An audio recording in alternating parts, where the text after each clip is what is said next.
71 and act of this meeting has been provided by notice sent to the Asbury Park Press, the Two River Times, and posted here in the municipal lobby, as well as the municipal website. Roll call, please.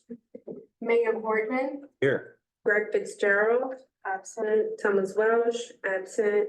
Christina Bonatakis. Here. Dan Mancuso. Here.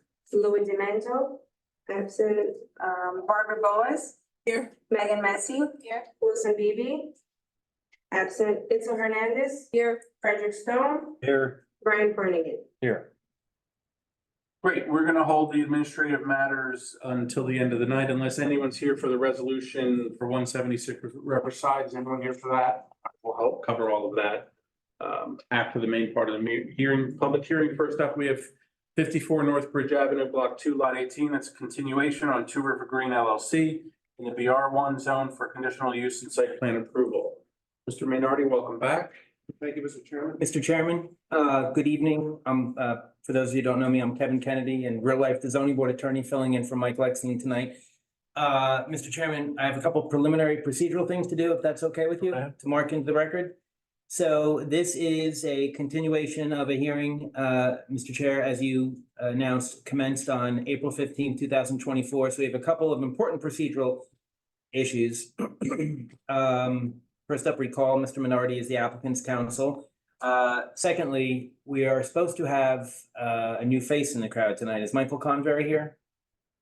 Okay. Michael Convery is an attorney who sent a letter today saying that he's representing Sylvia Constantino, Esquire, and as an objector, and he sent a letter of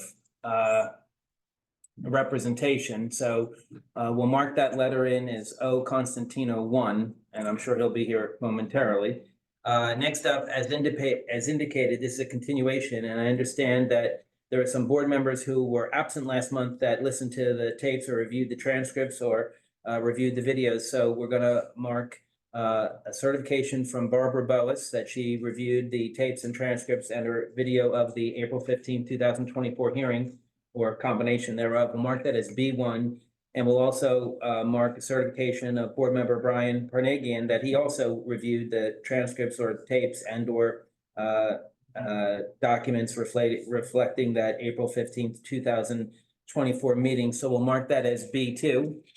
And just, Mr. Chairman, short shout out to Barbara and Brian for listening to those tapes to review the transcripts. It's not always the easiest thing to do.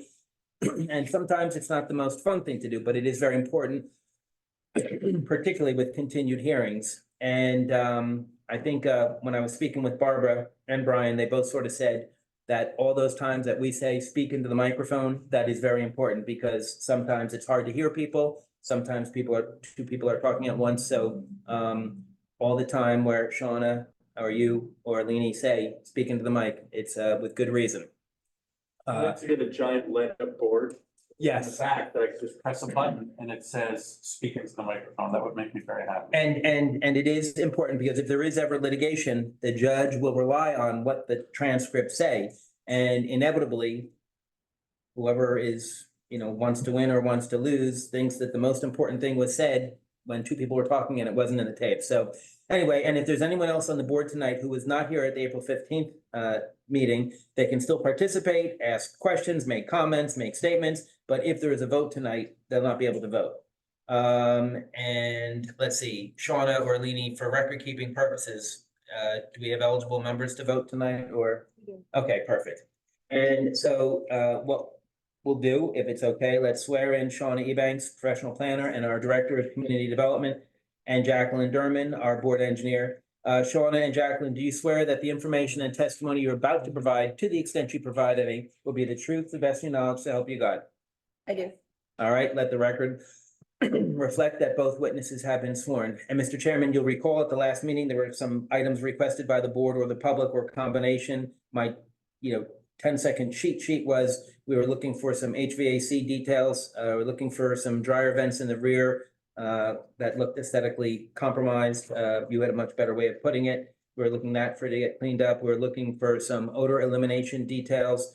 We're looking for some reports that were mentioned in reference to cannabis retail facilities and its impact on crime and impact on housing prices or vice versa. We're also looking for some information on backup battery system details and reinforced glass details. And there is a section that our engineer wanted clarification on from the ITE. We were looking, I think, for an updated traffic count, some updated traffic memos, some employee parking details, and some I think we had asked that they review some of their traffic proposals and see if there was other options, and again, some other things, but that was the gist of it. In response, we received a number of items that I'd like to just officially mark into the record as evidence. And A17 will be the revised T&M Associates Review Memorandum, and that's dated, excuse me, May 7th, 2024. And it has some bold print to highlight some of the new information. A18 is a response letter received from Dynamic Engineering, and that was dated April 4th, 2024.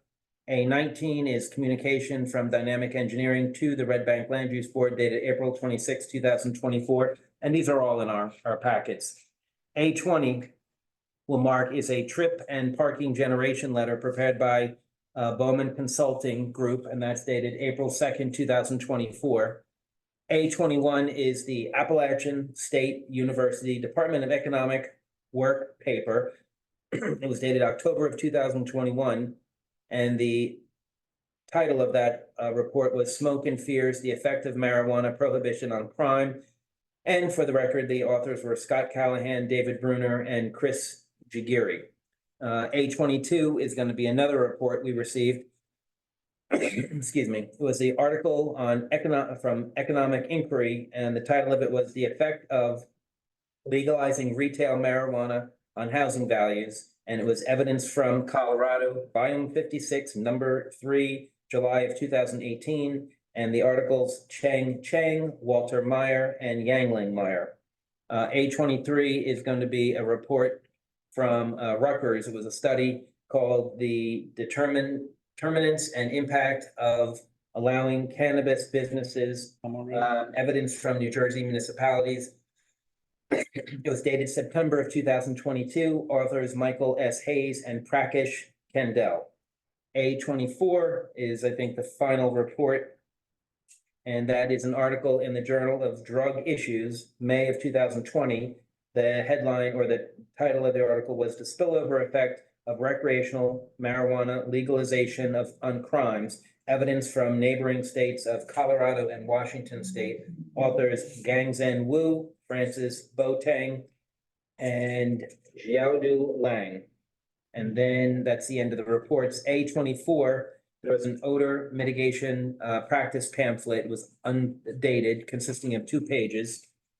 And A25 is a supplemental discussion on the ITE parking demands and supply rates prepared by Bowman Consulting Group, dated April 25th, 2024. A26 is the carbon filter spec and detail sheet, undated, consisting of 2 sheets. A27, I think it was A26. with the Bowman memo. The Bowman memo was A25. Bowman messed up. All right, I'll work with you. And then A26 is that carbon filter spec sheets. A27 is the supplemental traffic evaluation, Bowman Consulting Group, April 26, 2024. And last but not least is A28, Armor Coat Solar Guard, 14 mil clear safety and security files spec sheet. So one more note, Mr. Chairman. I did speak today with Mr. Minardi, and I just wanted just about the process. It was before we knew Mr. Convery was going to be entering an appearance. But I just wanted to make sure that my understanding and Mr. Minardi had a similar understanding that if this board ultimately approved the application, the applicant would still need a license from the Borough of Red Bank. Sean, is that correct? Okay. And further, just for the record, I understand that the borough has a limit on 3 such licenses, and to my knowledge, all 3 licenses are issued. And I think a 4th cannabis application was approved, and this one would be presumably the fifth if it got approved. But I don't know what is the process with the license. But Shauna, that's sort of, my understanding is relatively correct? Okay, so anyway, Mr. Chairman, the question was, well, what does that mean? And I just want to make sure that the applicant's attorney knew that. And we spoke this morning on that issue. And just for the record, I think Mr. Minardi gave me one of the best legal answers I've ever received on any question. He said, hey, I'm just a land use guy. I'm just trying to get the approval from the planning board, and then there's somebody else who will take care of licensing. So I thought, okay, that's perfect. And then just to match that answer, I'm just the temporary planning board guy. And so that if this application is approved, again, we have a long way to go before we get to that point, but if it is approved, obviously, you're gonna have to, your team's gonna have to work out with the borough and the borough attorney or the borough special counsel on that licensing. So Shauna, again, I keep going to you, but that's sort of an okay process, right? Okay. And one final note, any professional witnesses or lay witnesses or public witnesses who were sworn in at the last meeting, they're still under oath. And if you're a member of the public and I already swore you in last week and I try to swear you again, you can just sort of say, no, we already did that. So, Mr. Chairman, I'm sorry for that very prolonged introduction, but a couple reasons. One, this board is a very, very detail-oriented board. And I think, and I say this respectfully, you run the most efficient and most proficient and most thorough meeting I've ever seen. So I congratulate you. So we'd like to do that. Secondly, there's a lot riding on this application. We have the applicants team. They've flown in witnesses from California, and it's important to them, and they're heavily invested in this. Obviously, Sylvia Constantino is a member of the public. Next door property owner, she's heavily invested in this. She's retained counsel and witnesses as well. And there's a number of other members of the public who are heavily invested. So sometimes it's hard when you have to be in a situation where someone has to leave after the vote and they might not be happy, but at least we want everyone to know that we did everything by the books and we played by the rules. And if there's ever any litigation, and hopefully there's not, but if there is, not only will a court look at the board's substantive determination, but the court would also look at the procedural operations, and that would be subject to judicial review and criticism. And if things are unorganized or sloppy or choppy or unclear, that doesn't help anybody. So against that very long backdrop and with all those moving parts, I just wanted to, in one small way, help ensure that the procedural elements were all in order. And Mr. Chairman, I'm exhausted now. So, but that's, and I guess, Mr. Chairman, if you want, we can, Mike, I asked you, but you weren't here yet. So this is Mike Convery, if you wanted to just introduce yourself and enter your appearance. No problem. Don't sweat it. Sit right in there and speak directly into the microphone. And just for everyone from the public, I just want you to know, Mr. Kennedy is not paid by the hour. He's paid a flat fee for the meeting, so don't worry that went on so long on your tax dollars. Don't sweat that. Good evening, Mr. Chairman. Well, sir, into, My name is Michael Pull Convery. it real close, rock star close. There we go. Yeah. My name is Michael Convery. I'm an attorney in Shrewsbury. I represent the applicant, or I'm sorry, the objector, Sylvia Constantino, this evening. I wanted to raise one procedural issue now that I've been retained. And I understand that there was testimony at the April 15th meeting, but irrespective of that, I'd like to raise one procedural argument and then have Mr. Kennedy and Mr. Chairman rule on that notice issue. And if you would let me proceed on that point, and then we can move forward. That's okay. Go ahead. You know, I got in this case late, as you know, Ms. Constantino was here. She had considered at certain points of representing herself, and then she asked me to join on board. She does have two professionals tonight that will testify. I did look at the notice issue, and I looked at the recent letter from T&M Associates, which recognizes on the fourth page in the variance section that there is an open space variance that's required this evening.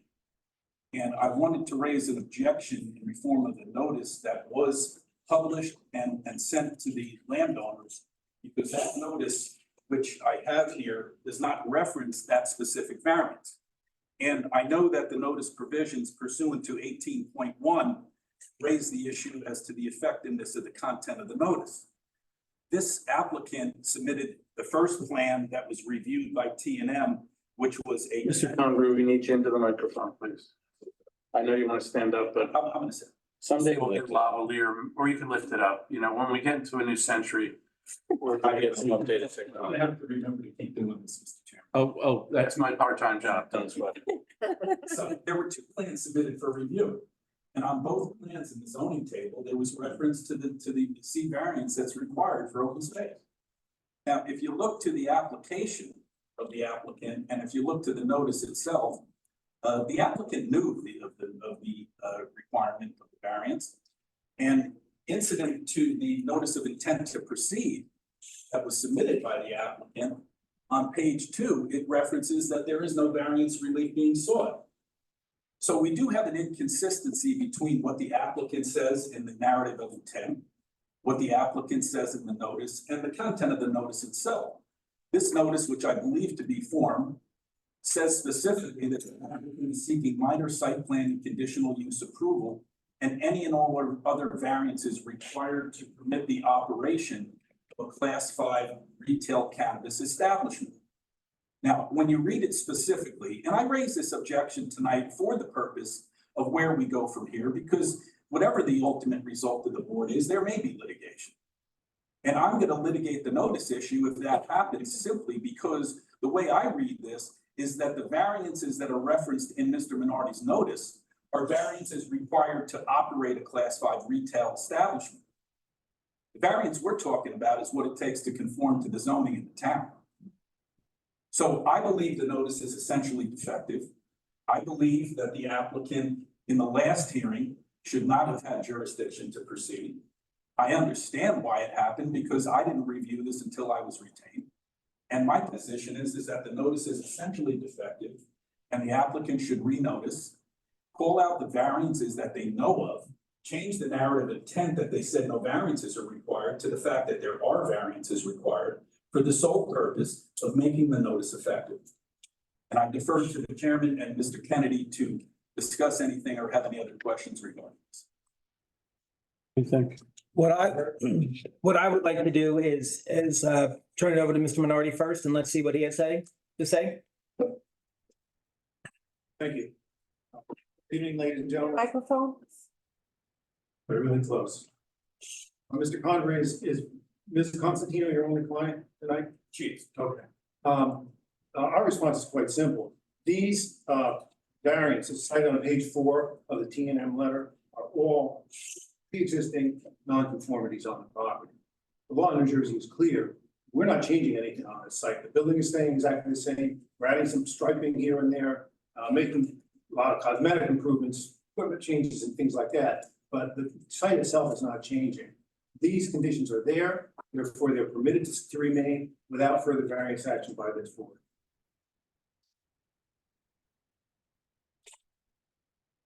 You have a comment on that, Yeah, Mr. Convery? I'm not sure that addresses my point. My point is strictly related to the variance required under 18.1. We don't need a variance. Well, then why does T and M say in their letter, Ms. Derman says that you need a variance? And you said in the notice that you don't need a variance, so I think we need to determine whether there's variance relief required or not. I believe that there's variance relief required, is based upon the final review letter that we received today. That was dated May 7th. Page 4, in the bulk C variance section, specifically 1.2D, it says ordinance 490-146.E9D requires a minimum unoccupied open space of 15%, whereas 1.23% is provided. Continuing comment, an open space area of 4.28 is now proposed. Is your variance required on the application or not? Mr. Chairman, may I briefly ask Jacqueline just to explain what the variance situation is, if you don't mind, and then we can give a legal discussion on that? Sure. Sure, it's, in terms of the open space, they're making the open space better than what it is, So what is the requirement? 15%. So our ordinance says that a site in this zone has to have a minimum of 15% open space. And they have what exists now? 1.23, 1.23, and what are they proposing? 4.28. So your position is they still need a variance, although they're making it better. Right. Okay, And Mr. Convery, your position is that that was not disclosed in the notice. Absolutely. I don't In fact, the applications contradicts it because the notice the notice that was provided says there's no variance relief required, and their own plan on the zoning table says that there is. Were you gonna say something, Mr. Minardi? I don't believe a variance is required to improve the present non-conforming situation, number one. Number two, if it requires a variance, then we'll keep the paving the way it is. We'll amend the application to eliminate that variance. I don't think the town wants that. I don't think the applicant wants that. I'm making a notice argument. so Mr. Chairman, We're not I, talking about how to complete, talking about whether the public was properly noticed under 18.1. I understand what you're saying. okay, so, couple of things. So we always hate notice arguments because what the excuse me, what the main motto is from the law is that notice is jurisdictional. Meaning if the notice is not correct, the board does not even have jurisdiction to act. So it is always important. And just for the record, the notice requirement is, among other things, that they advertise in the official newspaper 10 days in advance, and they send it to the individuals or entities who or which own properties within 200 feet of the development site. So now, as Mr. Convery doesn't necessarily say this, but at the beginning of the last meeting, we did ask if there was anyone who had any questions or comments or concerns about the notice. Obviously, you weren't here. And your point, I think, is saying, well, if it's wrong, it's wrong. So the good thing is, well, why do we have this notice requirement? We have the notice requirement, so the world is put on notice. When they get that certified mail, or they read it on the agenda or on the website, or they read it in the newspaper, they can say, ooh, I'm really concerned about this. I really like it, or I have questions about this. They can figure out if they want to come down and look at the plans. They can figure out if they want to come down and support it, object it, if they want to get their neighbors out and watch. So that's the whole purpose of it. Good reasons for that. And obviously, the notice was somewhat functional because we have a big crowd here. And we have Sylvia Constantino Esquire came to the last meeting and comes back today with an attorney, and there are other members of the public here. So the good thing is, no one was missed. Because that's the worst, when we sort of said, ooh, we should have given person X notice and person X didn't come. So the good thing is, everyone was here that wanted to be here, presumably. Now, what I'm gonna ask Mr. Minardi, just for the record, I'm not saying that Mr. Convery is right. I'm not saying he's wrong. Ultimately, we're gonna have to determine this, but what I would ask you is, and I say this respectfully, is there any part of you which wants to say, I don't think he's correct, but I just don't want to have this hanging over us, and for that, out of abundance of caution, I'm going to renotice. You don't have to do that, but I'm just asking that, so we put that out there. And I know that's a tough question. Looking at the history of this application, as originally proposed and as originally noticed, and as originally filed with the borough, we proposed to remain at 1.23% lot coverage. And that we've been, if its argument is correct, which I don't agree is. Agreed. But even if he were right, our original notice fit the application as we made it at that time. In response to comments by borough engineer, the site plan, as is typical, was changed. If, and I don't agree for a minute that it did, but if that necessitated a variance, the catch-all language in your notice form, and that's in every town's notice form, that says, and any other variances that might be required, is made to capture exactly this situation. The board wants something that necessitates a variance, the board can go ahead and do it without generating the need for renotice. So either way, I think we're on solid ground.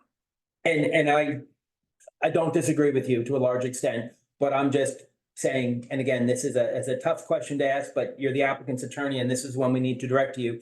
Is there any school of thought which says, even though you don't think he's right, you just don't want this carrying over and you would rather renotice? My concern is that if I renotice, I have to start my application all over again.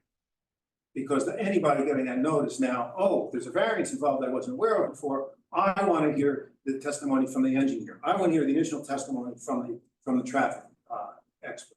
And we're really not inclined to do that now. Okay. So then, Mr. Chairman, so then we're gonna have to make a legal determination. So, what's the notice? The notice says, by law, the notice has to say four things: the day, the date, the time, for the application, the block and lot, and the street address, if there is one. And thirdly, it's gotta have the nature of the application. What is this application about? And fourth, it's gotta say that, when and where things are on file and can be viewed by the public. So, and one other thing, we also have one other crazy piece of law that we have to deal with. Under New Jersey law, there is a statutory timeframe for when, in which applications have to be approved. And that's why at the last application, when we left, we made sure that Mr. Minardi granted and consented to the extent to extend the time frame within which the board had to act. The reason we do that is because after a certain while, if the board doesn't act, there could be a potential automatic approval, which is the worst thing that we ever deal with. So technically, if we dismiss today and the applicant did not further consent to extend the time frame, depending on what the timeframes are, and I'm not familiar with how long it's been in Borough Hall, we could have an automatic approval, so that's something. But anyway, let's read the notice. The notice says, please take notice that on March 4th, 2024 at 7:00 PM, the Red Bank Municipal Building, 90 Monmouth Street, Red Bank, New Jersey. The Red Bank Planning Board will hold a hearing on the application of the undersigned, at which time and place all interested parties will be given an opportunity to be heard. The premise in question is located in the BR1 zoning district, Block 2, Lot 18, and more commonly known as 54 at North Bridge Avenue. The applicant is seeking minor site plan and conditional use approval, and any all other variances required to permit the operation of a Class 5 retail cannabis establishment. A copy of the said application and related documents are on file with and may be inspected by all interested parties in the Department of Planning and Zoning, 90 Monmouth Street, 3rd floor, Red Bank, New Jersey, during normal business hours. So I would respectfully submit, unless the board has. Yeah. I'm sorry. Go ahead. Unless the board has specific questions or comments, I would respectfully submit that the notice is sufficient to get us all here. Obviously, we don't like to have these conversations, and we don't like to have these issues. And in a perfect world, everything would be issued. Whether or not the situation is, it's not changing and it's being improved, and or as Mr. Minardi said, I'll eliminate the need for the variance if that's what we want. So I would respectfully suggest that we accept Mr. Convery's objection, but unless the board has other concerns or other feelings, I would respectfully note the objection for the record, and I do think the notice is sufficient. I see both your points, I really do. I do think though, and this is just my non-legal opinion, that anyone in that 200 feet that got that notice knows the property, knows that it is near 100% covered already. And that the failure of this to be noted in the notice, I don't think that was kept anyone away. That's my personal opinion. So unless someone on the board has any serious thoughts about this or something they want to say, we'll move forward unless someone's got a question. So your objection is noted. I get it. I understand where you're coming from, but we're going to move forward. Thank you. If I may, the board at the end of the last meeting. The microphone? The board at the end of the last meeting. Gave us, I counted up a checklist of some 14 items that the board wanted us to address when we returned to the seat. Let me tell you, I could dispense with some of those very quickly. Some of those are going to require testimony for the applicant to address. Number one, and I'll take them in the same order that Mr. Kennedy jotted them down. The board requested an intersectional traffic study that was done and placed onto the record. Mr. Enisaki is back to the seat to testify to that. Number two, the board requested HVAC details, in particular Mr. Beebe. Unfortunately, he's not here tonight because he remembered making some sharp comments about the existing HVAC situation. And the applicant will agree to remove all of the ground and wall mounted HVAC equipment, install a rooftop unit, properly screened, protected as required by law, inspecting odors and things like that. that'll be designed by a mechanical engineer to the satisfaction of your professionals in town. I'm sorry, what was that? What would be designed? The HVAC system. Got it. Because there was a lot of talk about charcoal filters and HEPA filters. You need a mechanical engineer to make that all go Thank you. together well. Number three, the board wanted dryer vents, indicated that the dryer vents were unsightly at the rear and the roof. We agreed to remove those. Number four, the board requested odor mitigation plan details. We put into evidence a copy of the narrative on odor mitigation that was submitted in support of the state license, and Ms. Delatorre is back here this evening to discuss that further. Number five and number six, Mr. Tallarico, a member of the public, raised questions with my client's representative as to the effect of marijuana on crime rates and property values. She responded that studies have shown that the fears are not well founded. The board requested copies of those studies. We have submitted them. Mr. Kennedy, I messed up my numbering, and I am gonna just ask Ms. Delatorre to lay a foundation for those documents. Were they exhibits A 21, 2, 3, and 4? My numbering right? I'm sorry, let's see. The Appalachian State was A21. Oh, I'm sorry. And the Economic inquiry was 22, was 22. and Rutgers Rutgers was 23 and drugs was 24. So I'm just gonna ask her very briefly, where she got those and whether or not the copies that were submitted are true copies of the articles as published. She'll give her answers, Thank you. but I would say to the board that, in my opinion, the questions of the effect of cannabis retail on property values and crime are not something within the purview of this board. Now, I understand last time, I didn't object. The board was gracious enough to grant latitude to the questioning by the witness. I am gonna ask the board this evening not to hear evidence on those issues, because I don't think they're germane as to the approval of the site plan. And the board will rule as it will rule, and we'll see how that goes. Number five, the board asked questions about battery backup for the security system. Ms. Delatorre is prepared to address that this evening. Number eight, the board requested details on window glass protection. She will address that, and we have an exhibit with the glass coating that's proposed that is already in the record. Number nine, the borough engineer, Ms. Derman, raised questions as to the 55% factor as applied to the ITE peak hourly rate. The chairman requested a memo on that. The memo has been provided, and Mr. Hansack will testify to that this evening. The board, number 10, requested traffic counts at both driveways. With great effort that was done in the short bill, and we have that.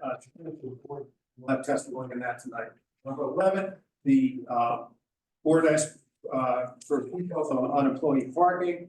We've already agreed at the last meeting that the 3 parallel spaces at the front of the property will be designated for employee parking only, and Ms. Delatorre can further address employee parking in this meeting. Number 12, the board asked us to investigate the possibility of reversing the on-site traffic flow to go from Rector to Bridge Avenue, as opposed to the way the borough engineer had recommended, and we're prepared to address that tonight, and we're not proposing any change on that. Number 13, the board asked us to submit exhibits 10 days in advance, which we did. And 14, the board asked us to look at possibly in and out left turn restrictions, and Mr. Hansack will address that. There's an issue raised by the borough engineer about a substitution of a plant with a native species. For the record, the specified Rocky Mountain junipers will be replaced with New Jersey native Juniperus virginiana, emerald sentinel junipers, to meet comment 61 of the engineer's report. And finally, Ms. Constantino had expressed concern about a security camera that was proposed to be mounted at the rear of the property. This was to be in the center of the building, facing her property, a 180-degree camera to capture any motion back there, security camera, recorded surveillance system. What we've done is, what we're prepared to do is to agree to relocate that camera. Instead of having it in the center facing out, put 2 cameras at either corner of the rear, crossing back and forth across the rear, the rear of the building, with as little exposure of her property as is practical. That should address her concern on that. So that is what we're gonna put forward this evening, and we'll try and keep it as brief as we can. Thank you. With that, I'd like to continue with Mr. Anasaki's testimony. Mr. Anasaki, you recall you're under oath from the last meeting. Yes. And as ridiculous as it sounds, the two of you need to think like you're little Steve and Bruce sharing a microphone on stage. And that's the way this has to work. And every time we have to remind you, you have to pay me $1. So please, just get close. Someday, when we're all grown up, we'll have real technological advancements to this century. Yeah, don't turn and look away in this building. Good evening, Mr. Chairman and members of the board. And just for the record, state your name again. My name is Victor Anasike, traffic consultant engineer for the. Mr. Anasike, would you give the board the benefit of the additional I'm study? sorry, our, Would you give the board the benefit of the additional? $1. Analysis, I owe you $1, Mr. Chairman, that you've conducted since the last meeting, please. Sure. At the request of the board and some of the residents, we conducted additional traffic analysis. That included traffic counts at the existing driveways, the two driveways, one on Rich Avenue and the other one on Rector. We did counts at the 35 Rector place / Rich Avenue intersection. We did counts at West Front and Rector Place. We also did traffic counts at Rich Avenue and on West Front. So that's quadrant of triangular space. So a total of 5 intersections were counted. We also analyzed them to find out what the existing level of service, the future no build conditions will be, and also what the build condition will be with the proposed cannabis dispensary. So what we found out, just to be brief, overall, contrary to what was said here, there was traffic that the existing laundromat currently generates considerable number. In the report, the mental report that I sent, you will see that the existing laundromat will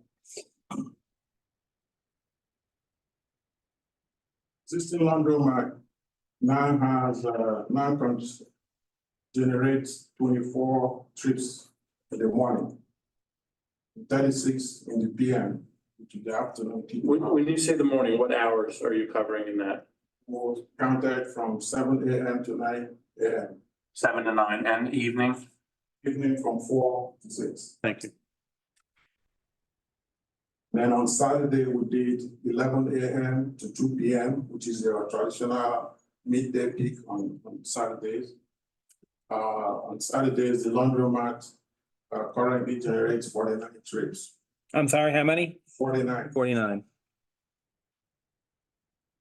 Now, if you compare it to what the trip generation will provided in the initial report, the proposed dispensary will generate 23 in the AM. So that's 1 trip less than what the laundromat currently generates. The PM, the proposed dispensary will generate 42 trips, which is 6 trips more than the current laundromat generates. And on the Saturday midday, it will generate 64, which is about 15 trips more than what the current laundromat generates. So then we did the analysis using the total trips that our site will generate, we didn't take credit for the existing laundromat. We assume that the laundromat has no trips at all. So we're doing the analysis based on the worst case scenario. So we didn't take credit for that. And the results of the analysis we did, also we didn't take credit for pass-by trips, which we know that dispensaries, retail facilities like this will typically generate pass-by trips. That's pass-by trips, I think I testified to that before. These are trips that are not primary. A trip that is not, its primary destination is not the dispensary, but it's going to somewhere else, but then on its way, it branches into the dispensary and goes back on their part. So we didn't take credit for that. We did not take credit for the urban nature of the area, that a lot of the trips are gonna be, some of the trips are gonna be pedestrian. People are gonna be walking to that place. We did not take credit for that. So the analysis we did shows that at the Route 35 and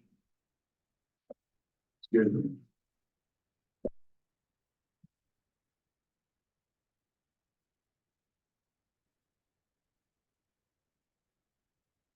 The Route 35 and Rector intersection. The overall intersection will experience an increase of 0.3 seconds in the morning. In the afternoon, 0.8 seconds. Saturday, 0.9 seconds. Overall intersection. We do note that the eastbound, the Rector Place eastbound approach, which will be the approach going towards the bridge, going towards the intersection itself, there'll be a 4.8 seconds increase for just that approach. But overall intersection, the delay will increase by 0.3 in the AM, 0.8 in the PM, 0.9 Saturday weekday. If you go to the Rector Place and Rector Place.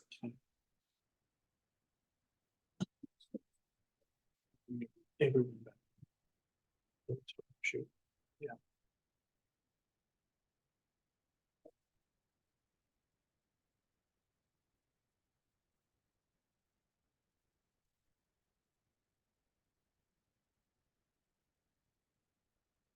Place and West Front will actually have a reduction in the overall, and that is because when the laundromat goes away, those tons that are coming in from there will be moved from those intersections. So we actually have a reduction in the delays of those intersections. What will go away? What will go away when the laundromat closes? All the traffic that are currently coming to the laundromat, they will no longer be going there. But they'll be replaced by the Right. dispensary traffic when it opens. Right, but you remember, well, our configuration has an entrance from Bridge. So traffic is not coming in from Rector Place. So that removes traffic from Rector towards Bridge to enter the site. So it makes that intersection work better than the existing. Okay. That's what the results show. Same thing, very marginal changes at the intersection of West Front Bridge Avenue.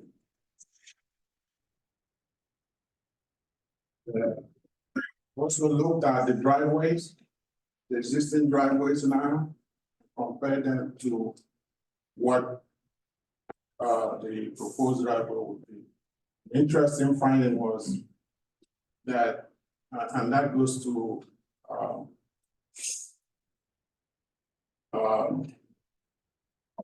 the notion about reversing the flow of traffic.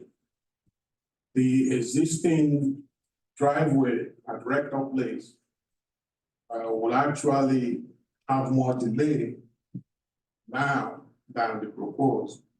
With the proposed, we're gonna have a reduction in the delay of the left turns and right turns out of the site. In the AM, we're gonna have a reduction of about 3.6 seconds. In the PM, we're gonna have a reduction of about 3.8 seconds. And on Saturday, about 1.8. Again, that's because we're eliminating some of the conflicting movements that exist there now. So we don't have a full movement intersection anymore. We only have a one-way coming. It's only left and right. That's right. What are the current delays now at Rector, left and right, morning, afternoon, and Saturdays? The morning you have 16.6. I'm sorry, what was that number? 16.6. 16.6 seconds? Yes. And with in the build condition with the proposed dispensary, it's gonna drop to 13.0 seconds. 15.0, 13. thank you.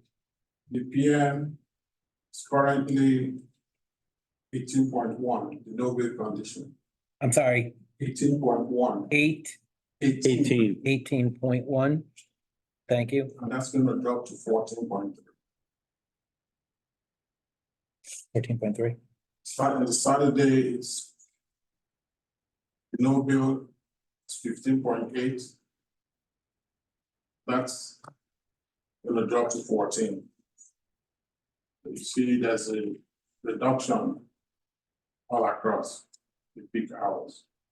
And which intersection was that again? This is Rector Place. Okay. And the driveway. Mr. Minardi, pull that mic over, please. I asked him what intersection that was, those times. Based on the Rector driveway. Place and the driveway. And can you go over Bridge Avenue? I assuming you're gonna get some increases there because of the closure of the other driveway for entrances? Or if not, let me know. There are some increases, but they're marginal. We have major increases are in the northbound left turns, west front and bridge. Are you talking about the driveway itself or? I'm talking about the driveway coming into the property, right? You're coming in on Bridge Avenue. What are the change? Did you make those counts? Yes, we did. Okay, I'd like to know what those changes are.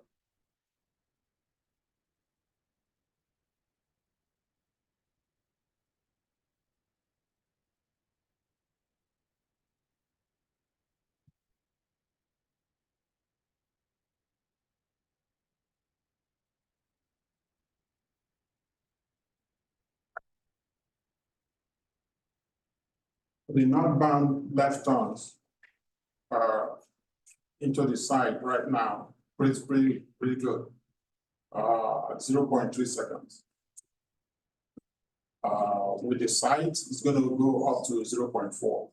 Yes, if the project goes forward, Yes, 0.4. yeah, with that proposed configuration, get an increase of 0.1. In the afternoon, it's currently at 0.2, it's gonna go up to 0.3. The Saturday midday, it's 0.2. It's gonna go up to 0.7, 0.5. These are very minimal, I'm sorry, was that 0.7 or 0.5? 0.7. 0.7. So an increase of 0.5. From 0.2 to 0.5, that's 7. And then my last question, you might cover this, what are the levels of service now at those two intersections? The driver or the signal license? Both, if you have it. Yeah, I just, If you're gonna cover it further in testimony, wait till then.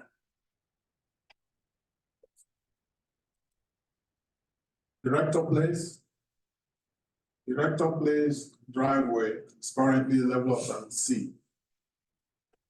At 16.6 seconds. With the proposed dispensary, it's gonna be level of service B, which is an improvement. I'm sorry, level B? B. Same scenario in the PM, it's gonna be level of service C. In the no bid condition. To 18.1 seconds. The proposed, it's gonna be a level of service B. 14.3 seconds. Saturday, same level of service C. 15.8 seconds. The proposed, it's gonna be level of service B. Again, overall, there's improvement. Level of service are those the drivers. Thank you. For Bridge Avenue, the level of service remains the same. Level of service A, no build in the future, it's gonna be the same throughout, no changes.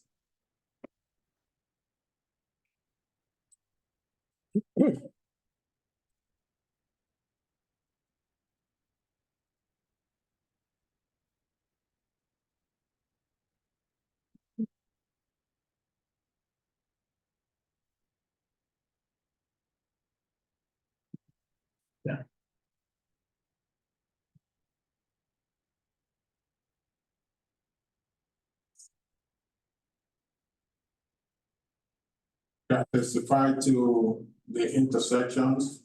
The intersection of Riverside and Rector Place, I already talked about the increases in the overall delay. In the AM, there will be a 0.3. In the PM, there's gonna be a 0.8.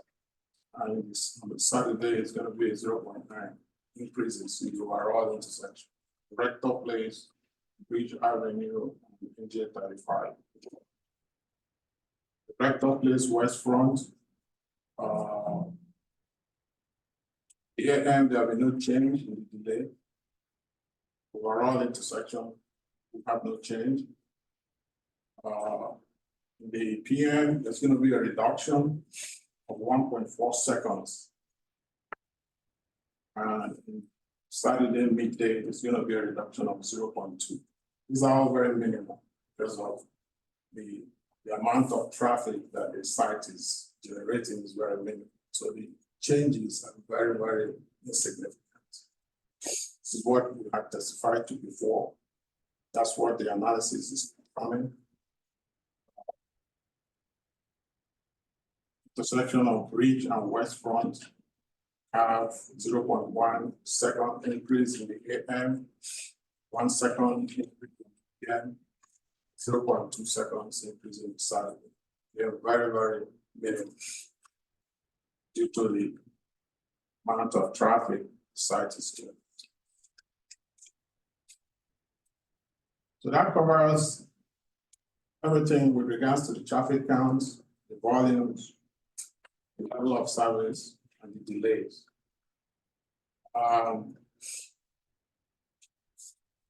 Also, the analysis also showed what the queue lengths are.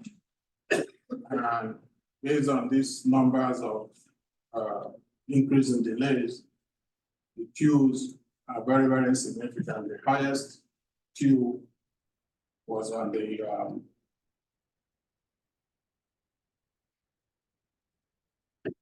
Rector Place northbound. And it's just a 1 car length queue. Additional 22 feet. Typically, queue length is about, depends on what guideline you're using, 20 feet, 25 feet. So one car length, additional one car length.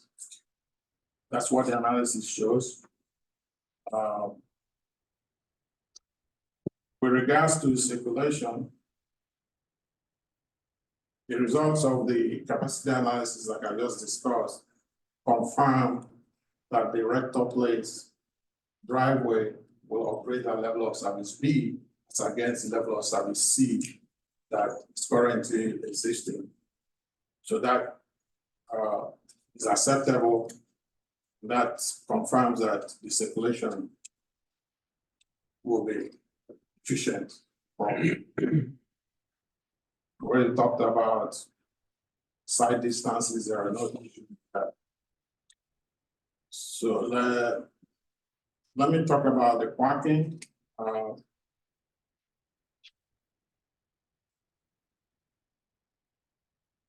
Some of my testimony, my address, comments that back from the last review.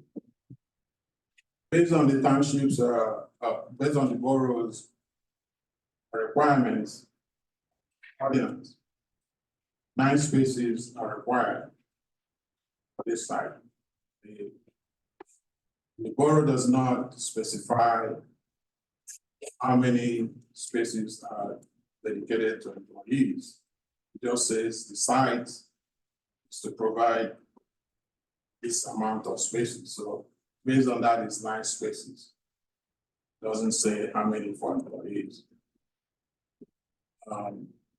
We also looked at the ITE just to be, I think there has been some level of interpretation with regards to the ITE rates and the ITE guidelines. If you, in my memo that I sent, the ITE is only a guideline, it's not a standard. Most municipalities adopt ITE guidelines to develop their own rates. I believe the borough has considered the nature of Red Bank.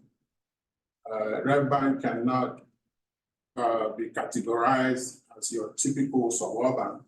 It has a flair of city, urban nature that it has.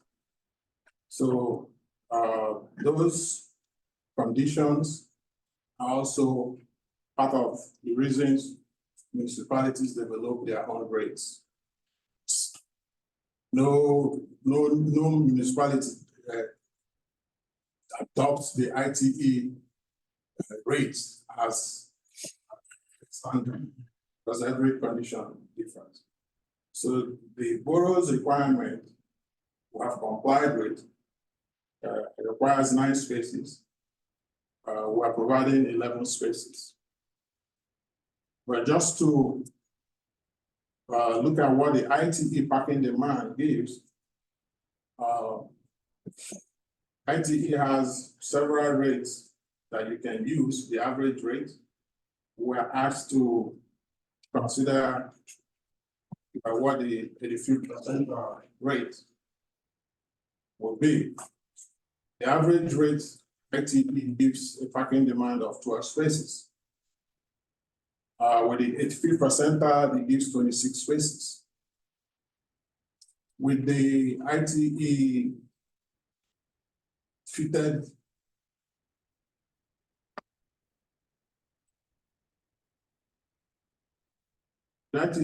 curve equation, it also gives you 14 spaces. You said fitted curve? Fitted curve. Fitted curve.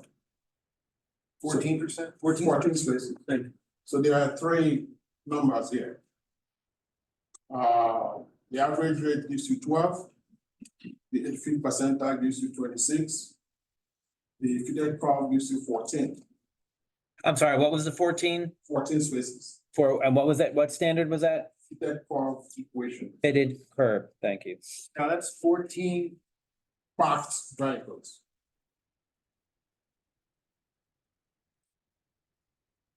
which is. Is that per hour? Yes.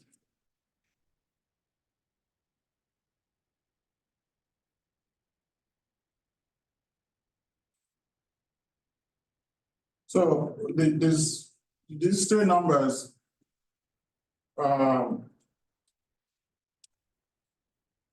Which one is the right one?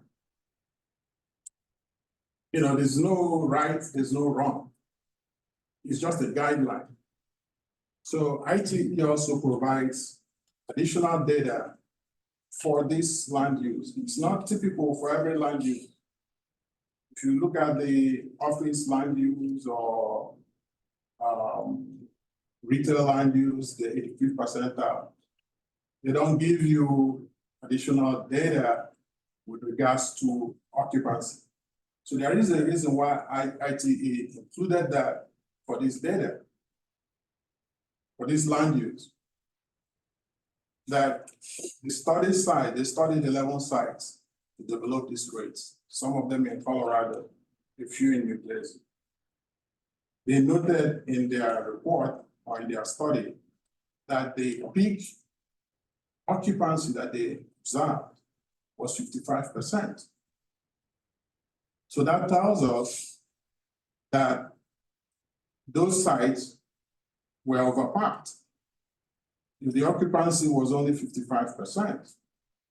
So in interpreting this, we have to, or at least it makes sense to consider what the peak occupancy is with regards to those sites. If you apply to these numbers, you will find that 12 spaces, 14 spaces will align more closely what the borough had determined as their rate, which is 9 spaces for a dispensary of this size. That is all in the report that I sent.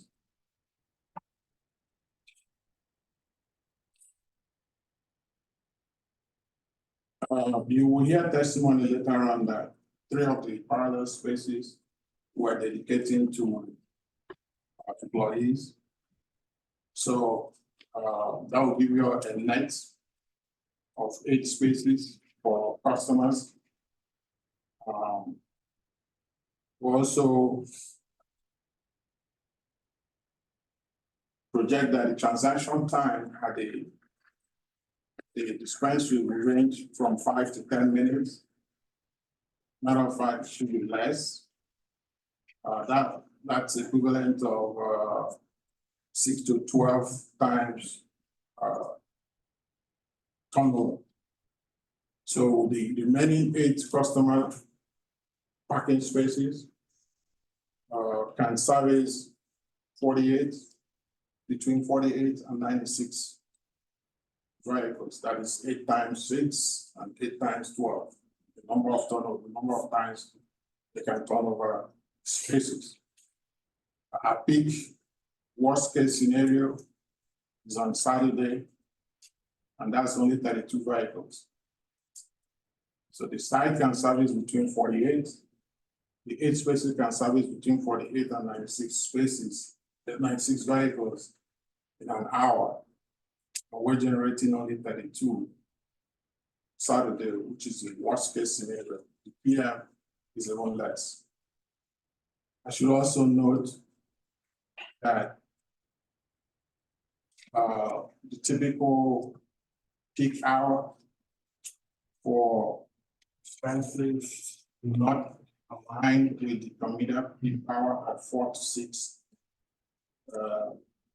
Typical peak hour in the PM for the dispensaries are usually between 1 and 2 midday, and the traffic volumes. So most people are at work. So there's enough parking. I also took the initiative to, because in studies, you need something that it does is they study locations. similar locations. That's how they come up with their rates, that's how they come up with their observations. So I took the initiative to observe the nearby dispensary on Bridge Avenue, it's a Monteverde. Monteverde.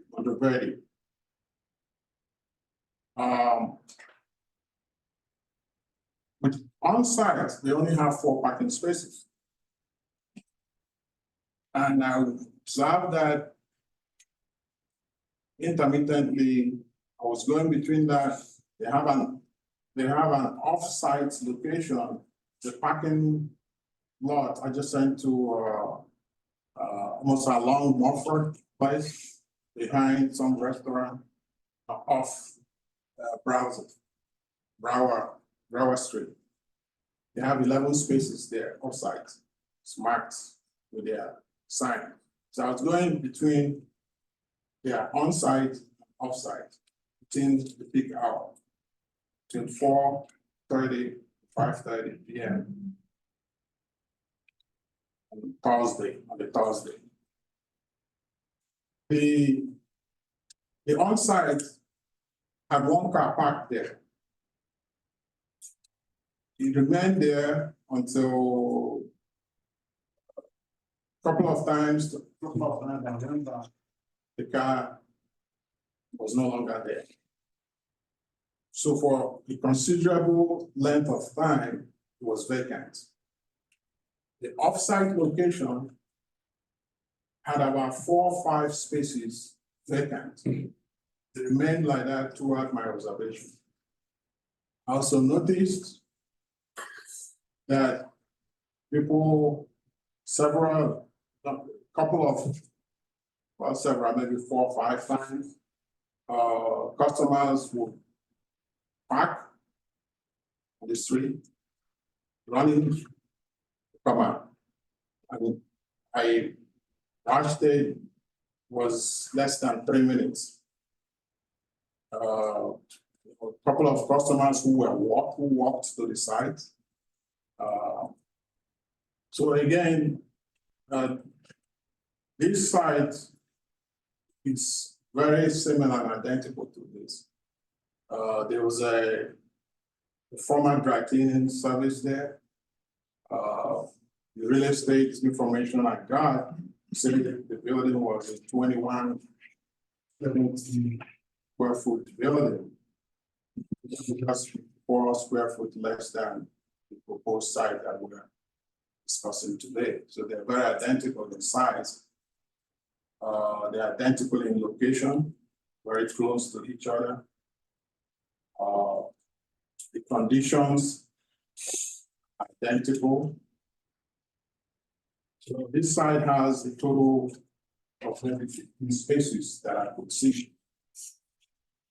Practically, it's only 4 spaces because the 11 spaces at the back, there is no signage to direct anybody to that place.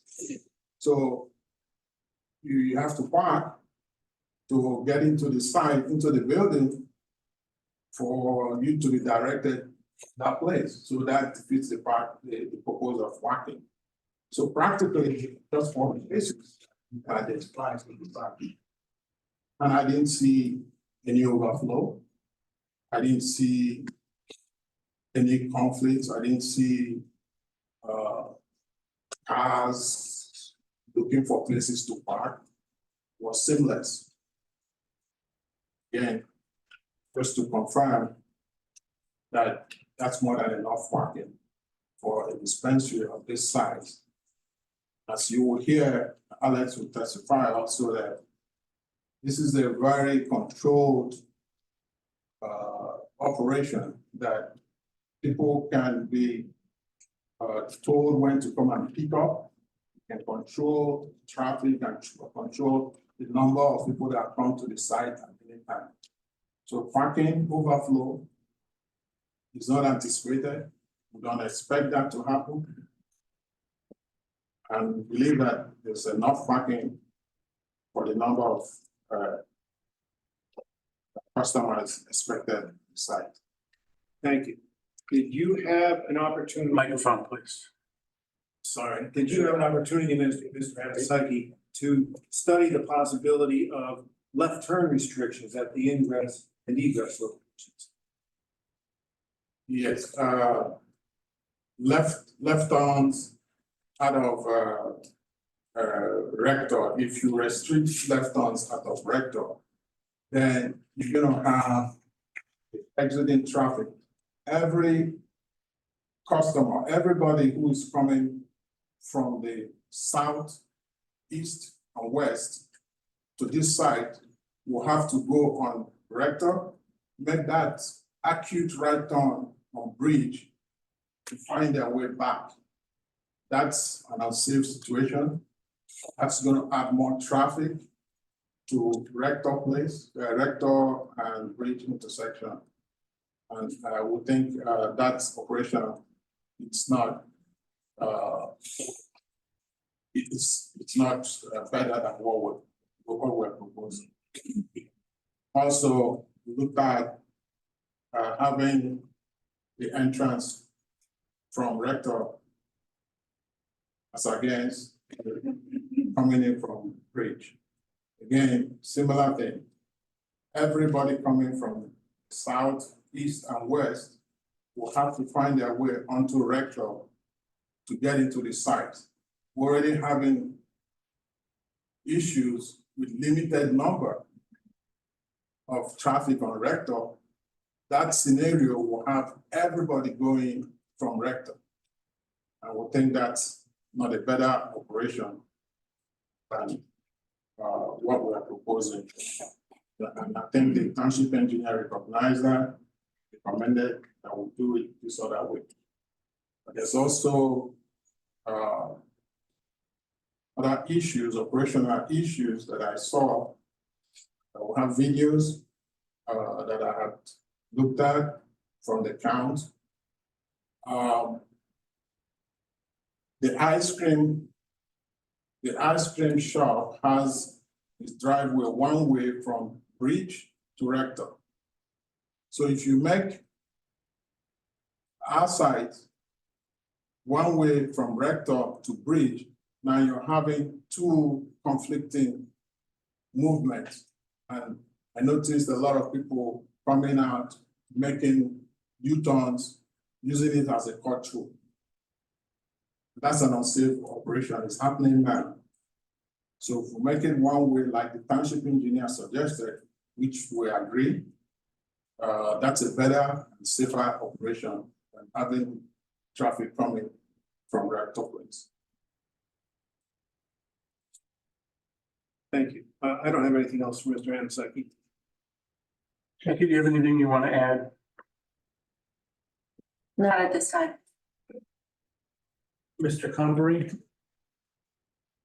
Yeah, but I'm gonna defer any cross-examination of this witness at this time. We are gonna present Mr. Lee Klein, who's the traffic expert tonight, to offer his testimony. And I would just reserve on any cross of this witness if he comments on the testimony. Anyone from the board have any questions for Mr. Hamasaki and regarding his testimony tonight? Anyone from the public have any questions for the applicant regarding the testimony tonight on traffic? Question, please come up, use the microphone, make it a question. And you were here last time when you were previously sworn and still under oath. So the attorney for the applicant, No, just even bring the mic closer. attorney for the applicant made representations earlier about the non-conformity, not requiring variances. I have questions about that. And there wasn't a question very given when he was making his comment. Okay, go ahead.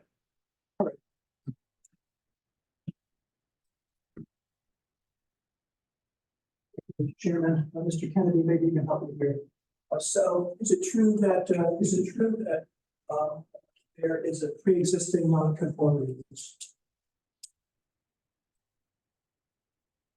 Yes, the engineering plans show the existing conditions, and those four cited issues raised by TNM are all reflected on the present state of the problem. So there's a non-conformity use, you're proposing a new use, correct? No, it's not a use issue. This is, these are site conditions, driveway width, coverage, green space, things like that. Not use. Use is not an It's a issue. dispensary that requires surveillance and security, perimeter issues.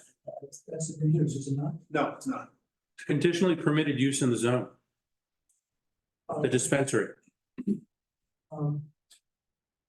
Additionally permitted use. Yep.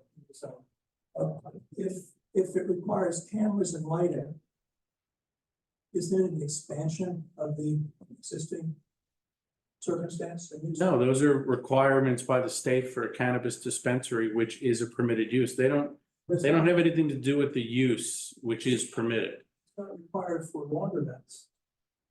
Correct. Um, But the use of a dispensary is conditionally permitted in the zone. Anything that goes along with that is part of that conditional use, but doesn't make the new use a change that isn't permitted. Do I have that right? Thank you.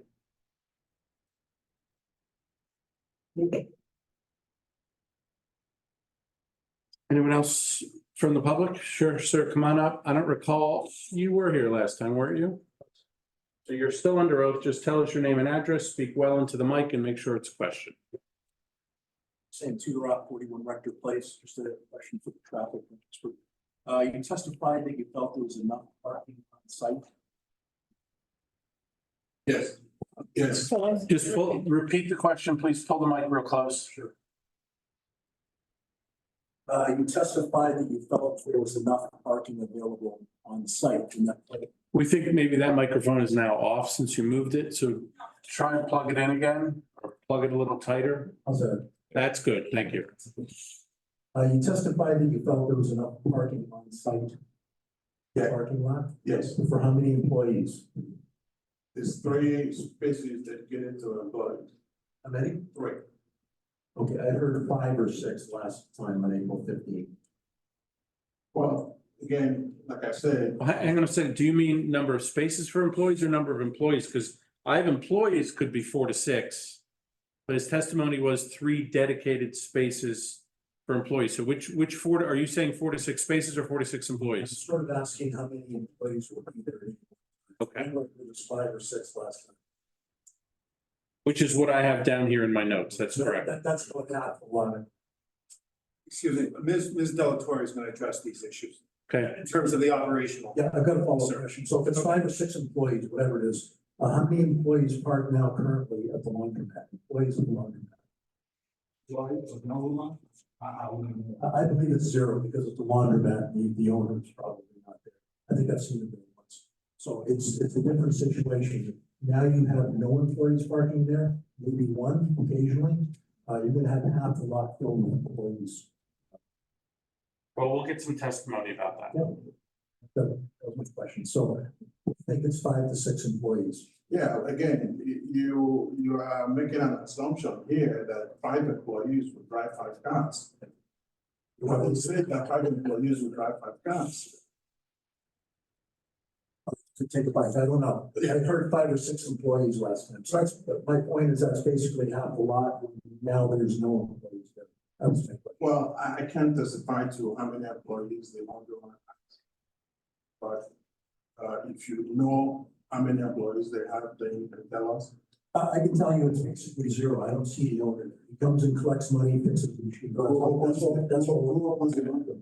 All right, let's move on from the laundromat now. Let's readdress that when we have testimony from operations.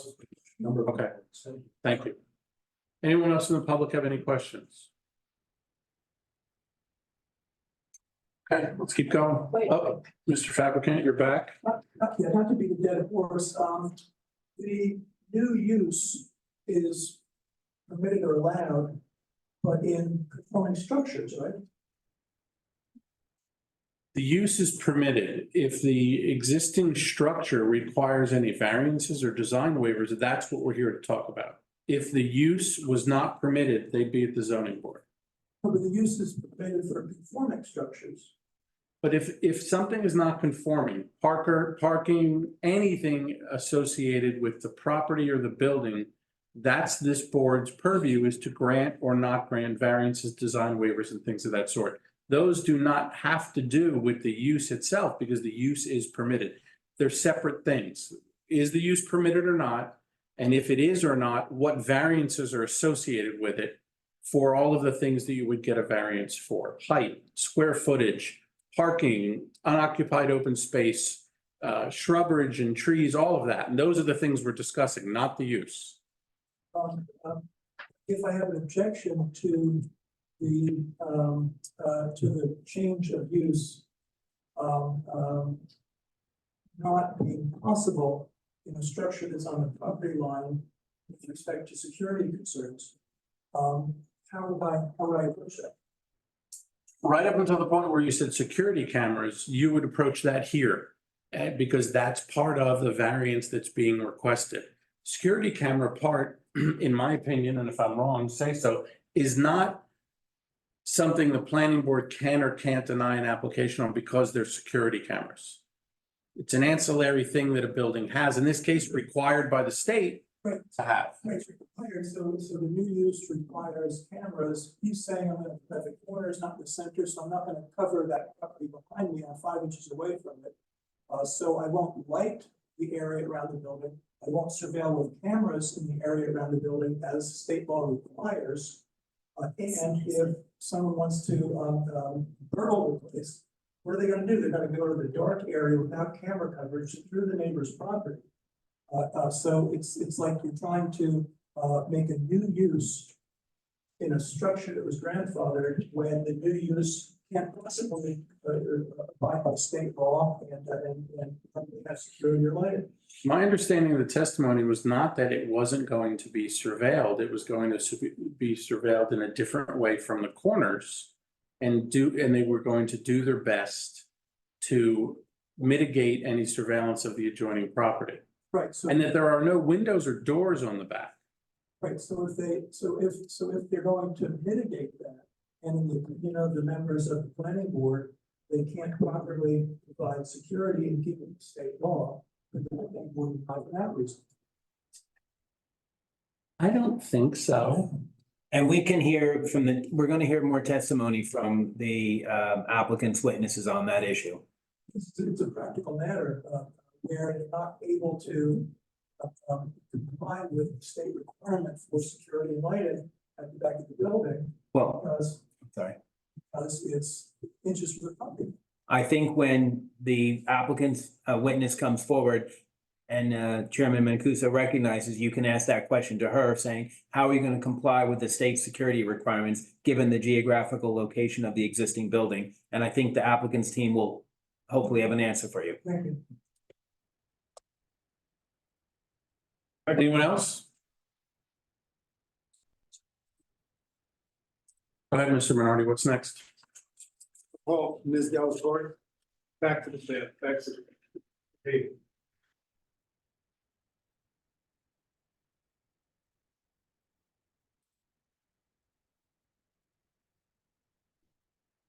All right, good evening and welcome back. You're still under oath, but just state your name for the record. Alexandra Delatorre. Thank you.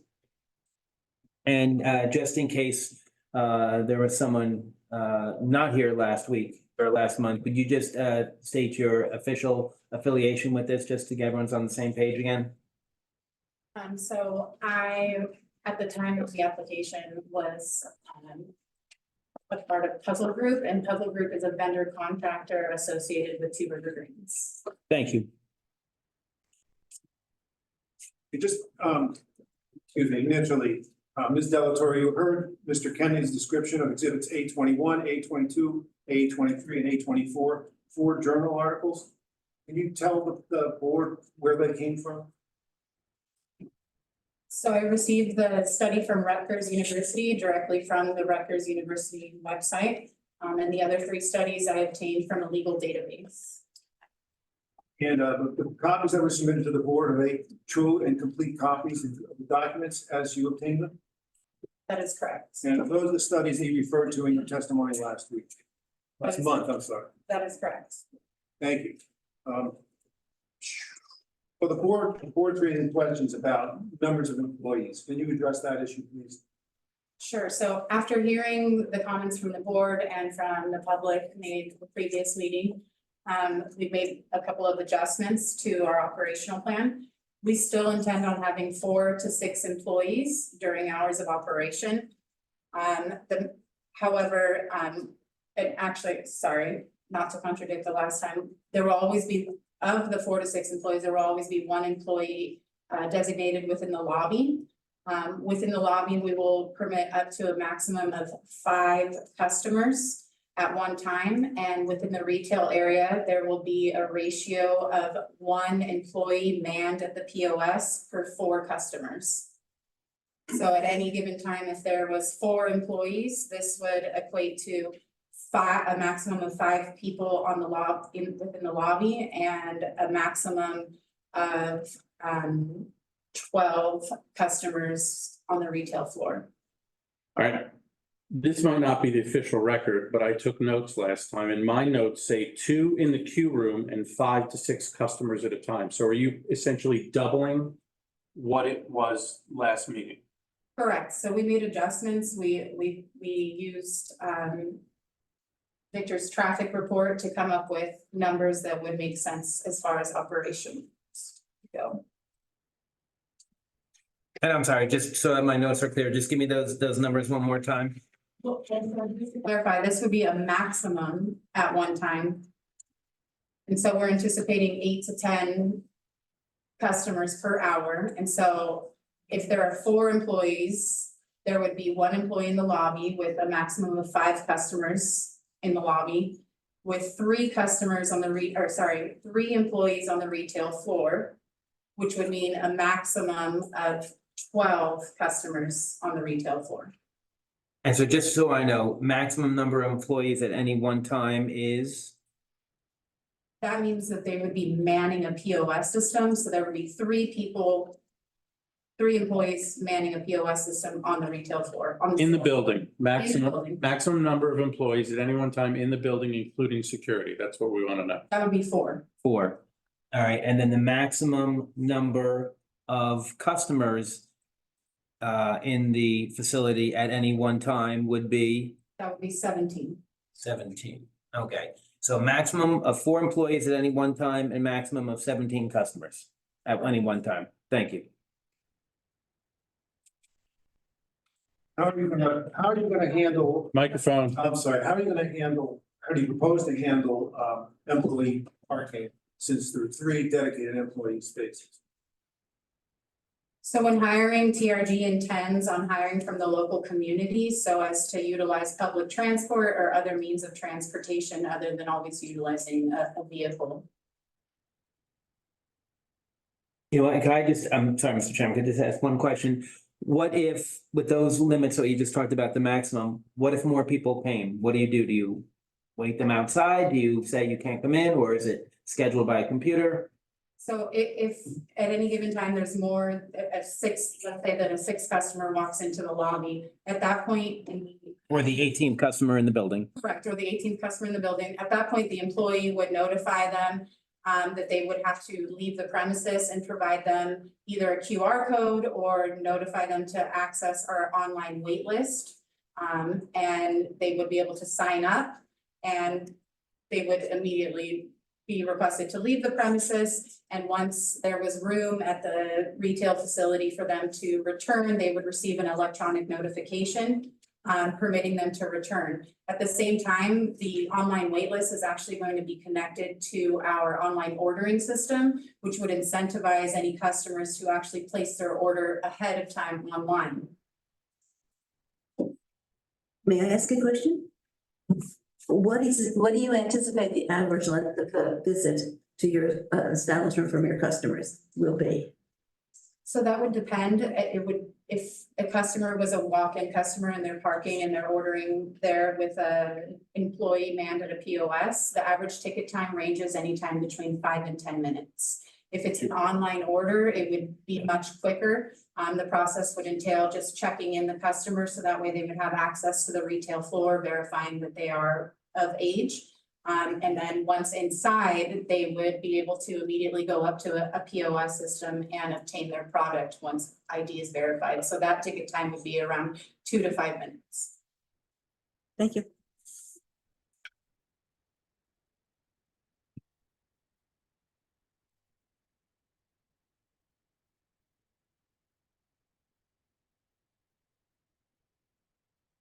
So there was an odor mitigation plan that was submitted to, there was an odor mitigation plan submitted to the board. I don't know your dollar for that. I don't know, it's 50 cents. You can make a donation, by the way, to the Boys and Girls Club. I don't want your money. Great. Do you, would you tell the board what that odor mitigation plan is? Sure, so I did go over it the last time, however, the odor mitigation plan is gonna be the exact same odor mitigation plan that was submitted and approved by the state. It's gonna consist of 5 main aspects. Number 1, there will be, although retail establishments don't typically emanate odor just due to the nature of the product, being delivered to the facility and also being sold at the facility. There will be multiple carbon filters installed at areas of intake throughout the establishment. There will also be carbon filters placed strategically near intake points and points of air exhaust to filter any odor that may come from cannabis. Number 2, there will not be any on-site consumption. I know that was in question. There will be, just to reiterate, no on-site consumption whatsoever will be permitted at the establishment. Number 3, all of 2 River Green stores will remain locked so as to mitigate any odor that could potentially escape. Additionally, all of the product will be enclosed in two places. It will either be behind the retail sales floor where only employees are permitted, and it will also be locked within a case on the center of the retail sales floor. And then the 5th part of our odor mitigation plan would entail just regular cleaning occurring during the morning and evening employee shifts.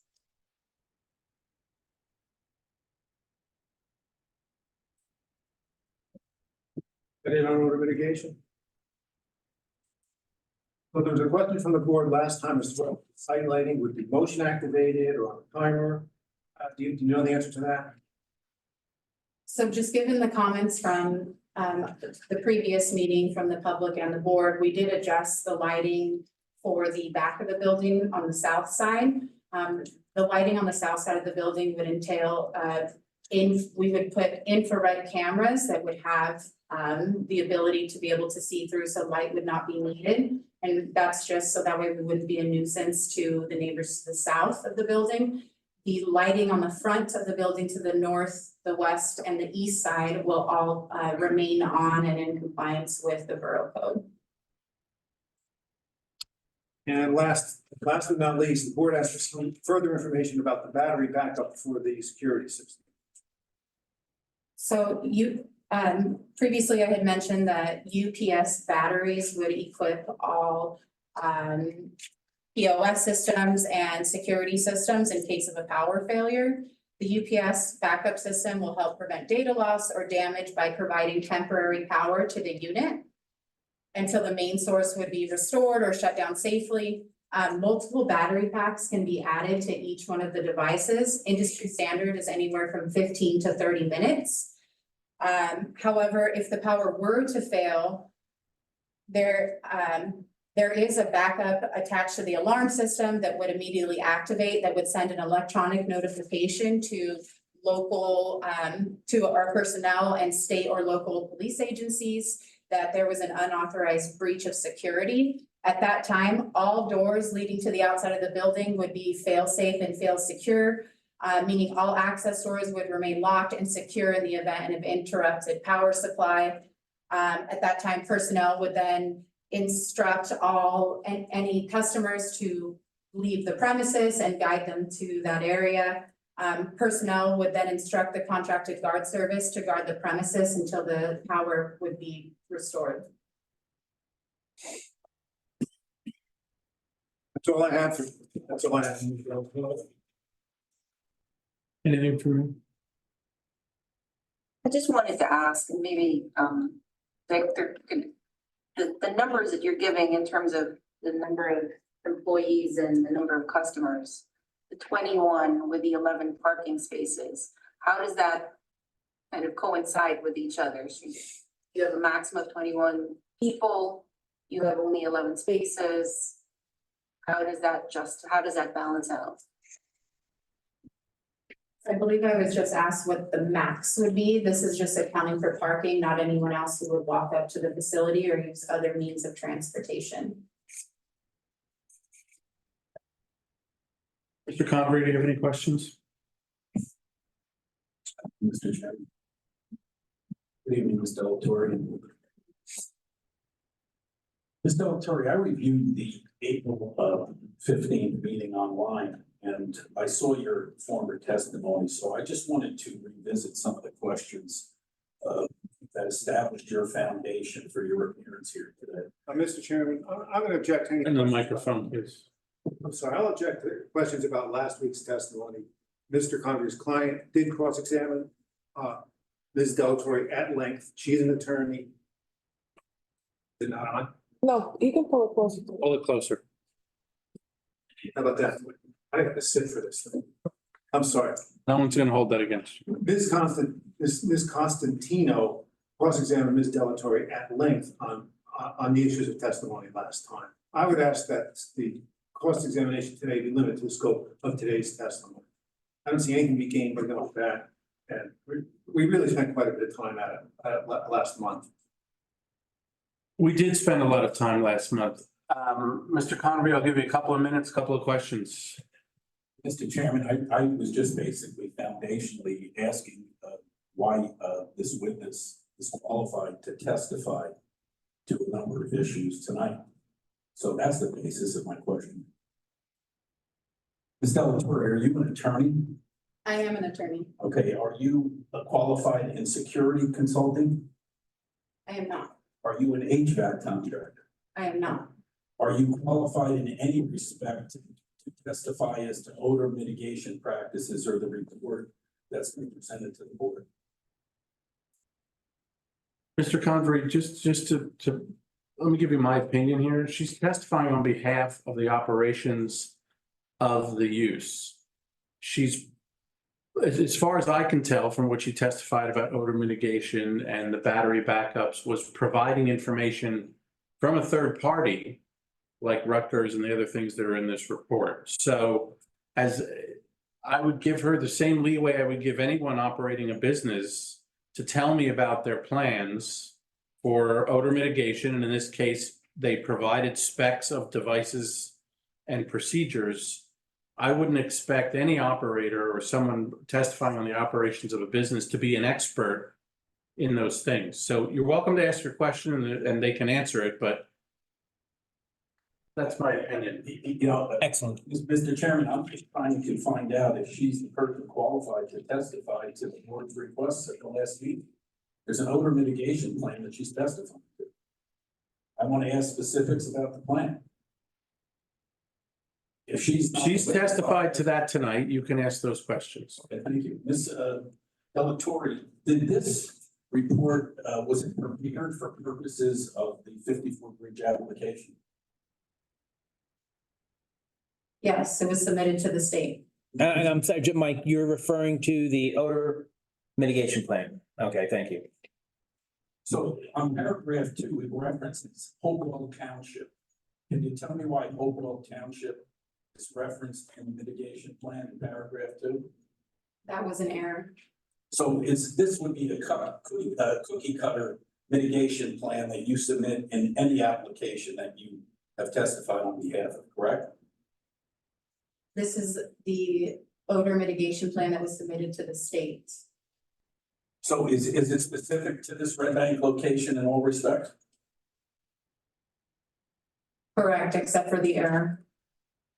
Okay, so when you look at the odor mitigation plan and it speaks to carbon filters, explain to me what the carbon filters are going to do to mitigate the odors at the 54 bridge location and how they're going to.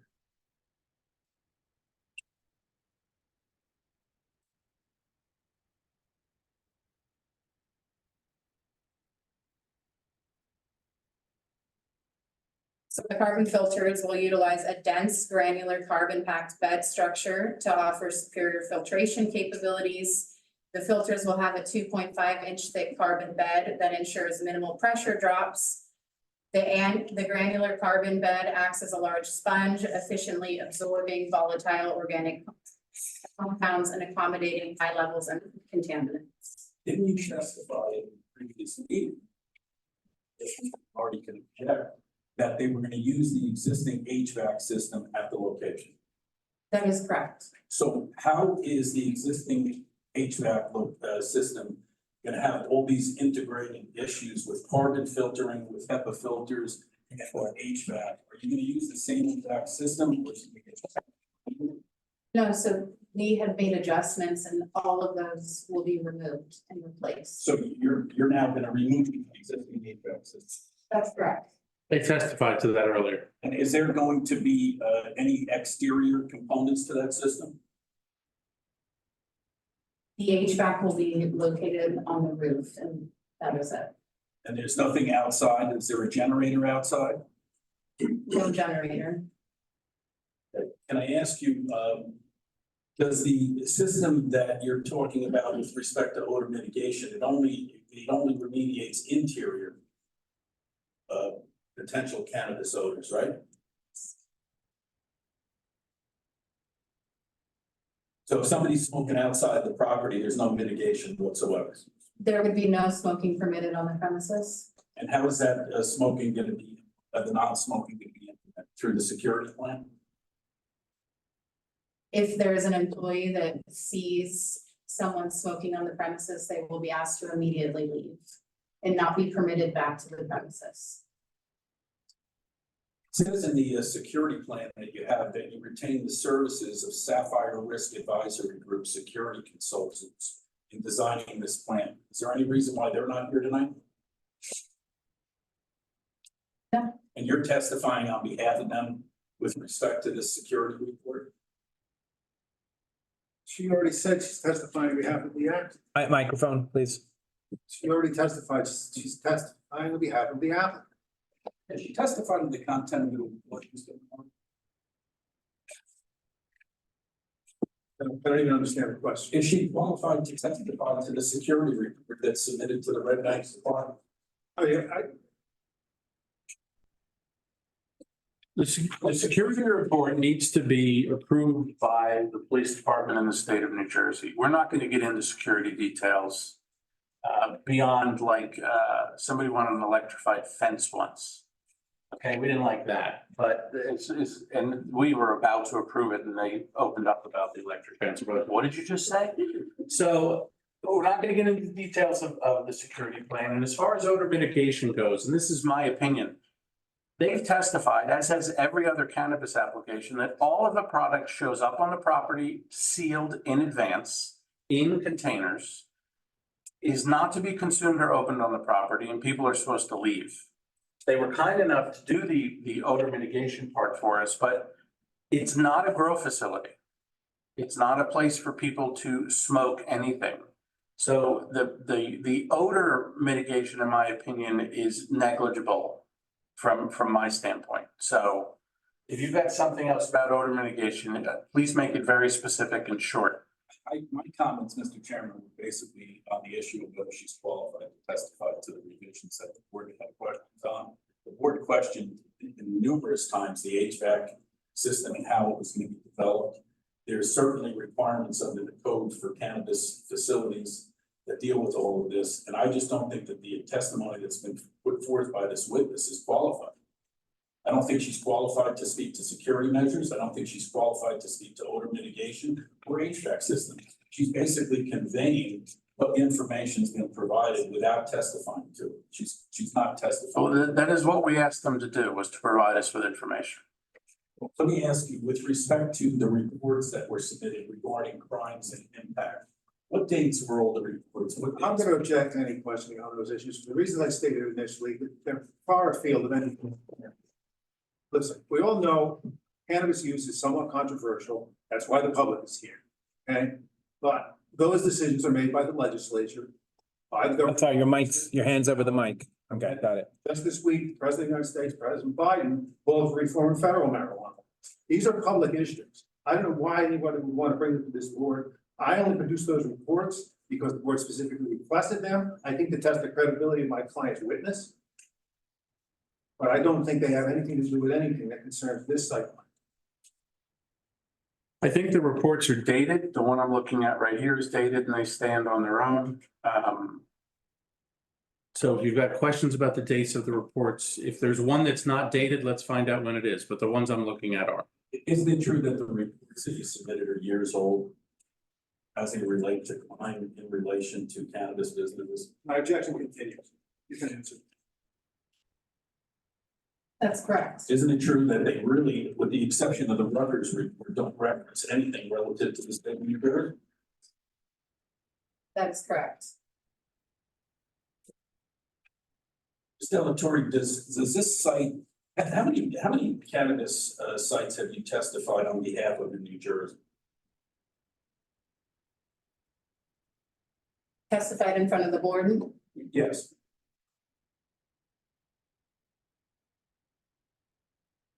Three In New Jersey? in New Jersey, And how many across the United States?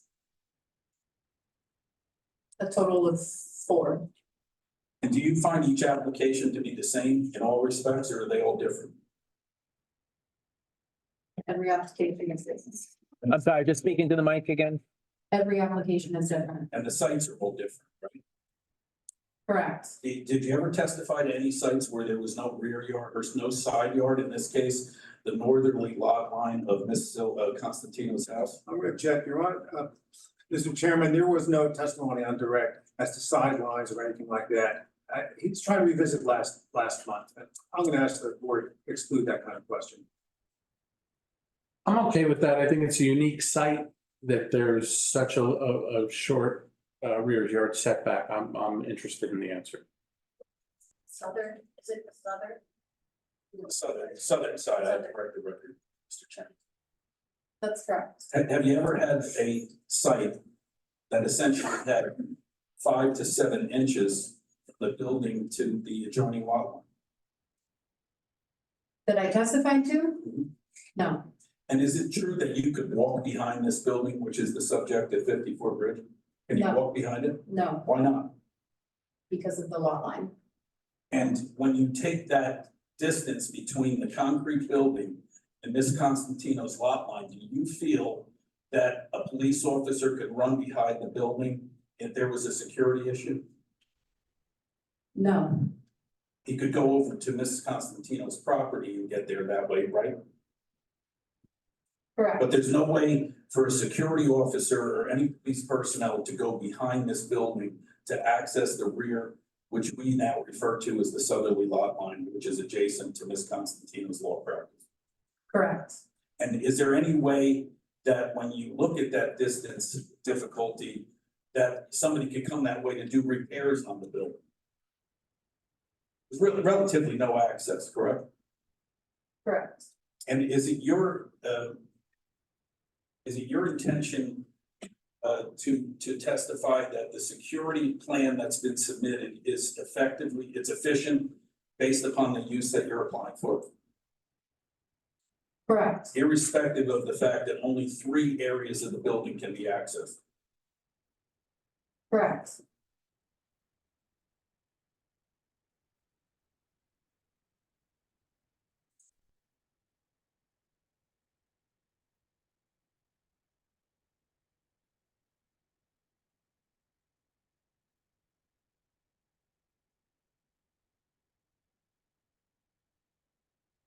You have no intention to operate, you're just testifying as to what the operations will be at the location?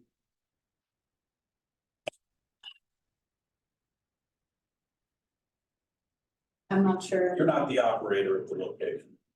I am not the operator, no. So you testified previously tonight that the employees that you're gonna have changed based upon the traffic report that was revised?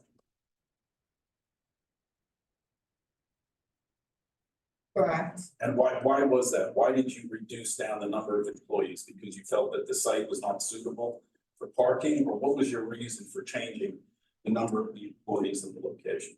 I kept the number of employees the same, 4 to 6. So what did you change based upon the traffic plan?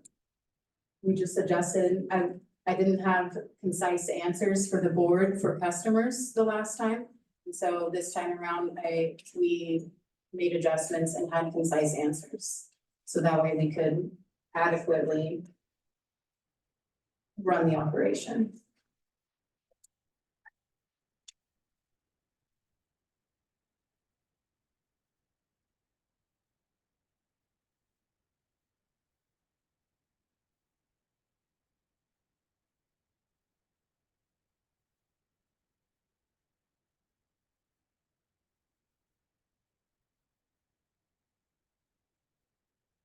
You know if the Red Bank Police approved your plan at this point? We submitted and have not received comment.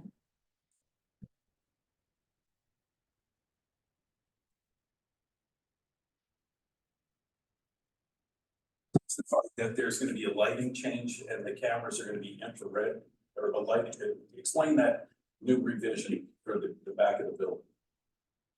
So we took into account the neighbors to the south of the building and removed the camera that was in 180-degree angle directly on the south, in the middle of the south side of the building. We placed 2 cameras, one on the southwest side of the building facing east, and one on the southeast side of the building facing west, so as to not intrude on the neighbors to the south side. So how much is gonna be seen by those cameras? Is Miss Constantino's backyard gonna be in view? No, we can adjust the view and the angle to make it as minimal as possible and just ensure that we only cover the portion of the building that we're intending So to. how, I don't understand how that's gonna operate. Your camera's gonna be placed where on the building? On the southwest side facing east, and then on the southeast side facing west. But the camera's gonna be positioned to only show the back of the building? Is that how it's gonna be with nothing else? What's the spillover of the view of the camera? Well, that was 2 questions, so I'm just trying to understand how you've corrected the privacy concern that Ms. Constantino well, had. you can adjust a camera so that way it only faces one area, and we'll try to prevent any videoing of Ms. Constantino's property. But you did testify that there's not gonna be lighting on the back of the building now? That is correct at the request of Ms. Constantino, who didn't want any form of lights shining into her property. Well, how do you think the Red Bank Police, and let me strike that question, how can you illuminate 3 sides of a building and not illuminate one and say that you're handling it from a security perspective? Mr. Chairman, we put a lighting plan into evidence, and it was testified to at length last week. And I don't think this is the proper question for this witness. If the police, The engineer here addressed those issues. if the police have a problem with the security plan, they're gonna have to deal with that. Now, as a lover of cameras watching the animals that come through my property all night long, from chipmunks to deer in Red Bank, which always blows my mind. I have an infrared setting on my Blink camera that I don't need a light to see the fox that runs through every night at 2:33 in the morning like clockwork.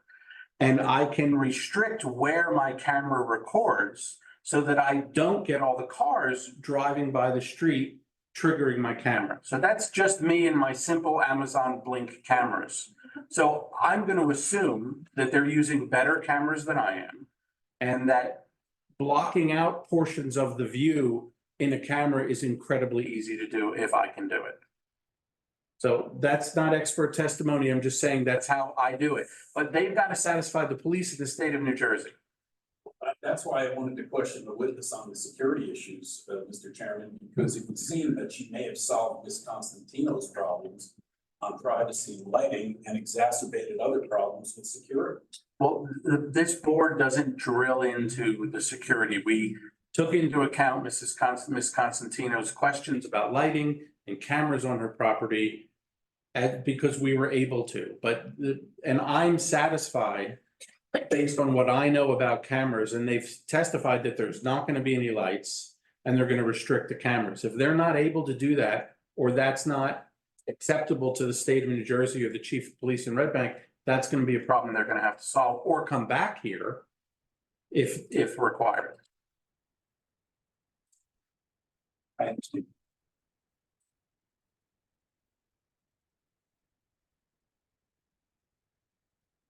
Question? Can I ask a question or should I wait for? Go ahead. Theoretically, and I said this with all due respect, but theoretically, if you're objecting, and I know you're an attorney, but you're supposed to guide your questions through your attorney, is that possible that you could do that? I know. First on my list. Can I turn this off somehow? There's a push here. Will I turn it off or will it make it fall apart? Anything could happen, go for it. You have something else, Mr. I Conley? don't know for any questions. Okay, ladies and gentlemen, we're gonna take a 5-minute break, which I expect should not, under any circumstances, take more than 10 minutes. And then we'll take public questions. So we are adjourned for 5 minutes.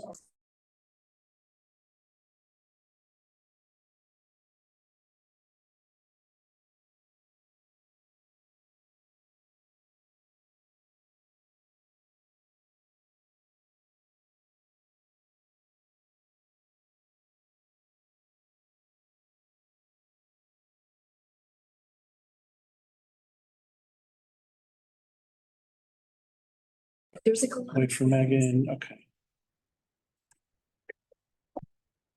Ladies and gentlemen, we're back. Let the record state that it is 9:05. Well done. Let's do a quick roll call, please. Mayor Portman, Here. Christina Bonatakis. Here. Dan Mancuso. Here. Barbara Boas. Here. Megan Massey. Here. Itza Hernandez. Here. Frederick Stone. Here. Brian Brannigan. Here. Ladies and gentlemen, we'll take a very short detour. As you recall, at the beginning of the meeting, I asked if there was anyone here for the resolution that we were going to read. And I said, oh, there's no one here. We'll wait till the end of the meeting. Well, guess what? They've been waiting here for over 2 hours politely. And shame for not saying anything when I offered before. So we have a resolution of extension for application P 13263, 176 Riverside Avenue, Block 3. Lot 201, 401, 6, and 901. Does anyone from the board or anyone else have any questions or comments regarding this resolution? Seeing none, does anyone have a motion to approve the resolution? I'll make that motion. Would anyone like to second it? I waited for, thank you, for the love of God. Thank you. We'll do a roll call vote on that, please. Yeah,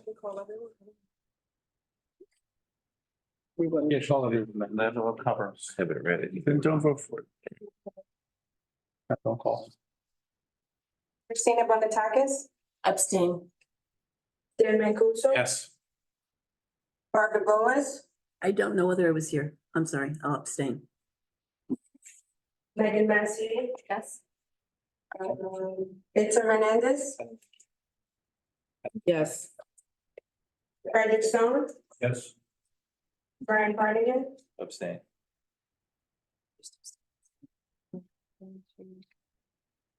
Fine. Okay, back to the main event. Mr. Convery, did you have any more? Well, Mr. Minardi's got 2 more questions, then I'll come back to you. Go ahead. Or you had 2 more statements or questions for your witness? Right, we want to talk about qualifications with the question here. I don't think they know if they can leave or not. You can leave. You're out. Well, you can stay if you want. Yes, you can stay. I know how riveting this is. Go ahead. So in terms of your testimony on the security plan, have you testified tonight as a security expert? And if not, exactly what were you saying?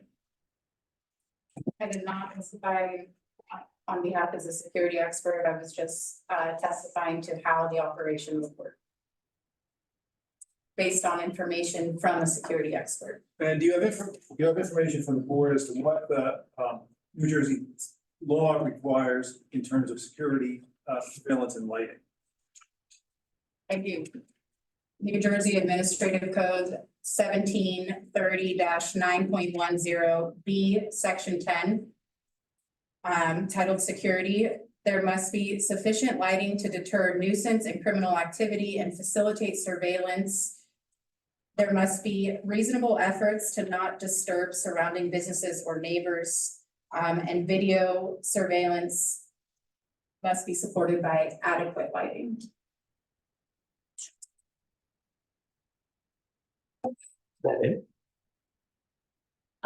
I have a question related to that. That's about the security and lighting, but does the CRC of the state also require any mitigation of loitering related to that?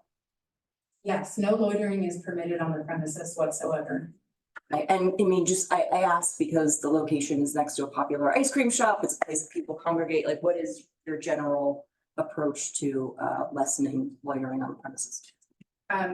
There will be no loitering permitted, so we have a security guard on the premises, and anyone leaving the property and seen to be hanging around will be asked to immediately leave. Will the security guard be dressed in a uniform or have some ability for the people to know that he or she is a security guard? Yes, the security guard will be a contracted security guard. Mr. Convery, do you have any more questions for the applicant's witness at this time?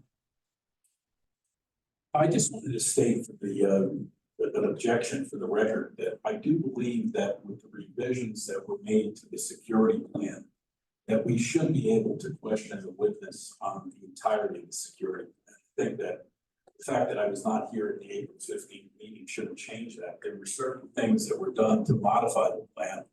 And I think that I would have the right to question the witness on the security plan that was submitted. There were things that I was going to question the witness on that I would like to have her questioned on. But I want to state the objection for the record if the chair and the board feels that it's not permissible. You know, I believe that she's testifying to how the security of the building is going to be implemented. And there are certain things that are concerning to my client. And without her ability to testify to those questions, I don't think we're getting the answer. So I just wanted to say. Kevin, do you have any opinion on that? No, I mean, so first up, a couple of things, and I obviously I say this with all due respect.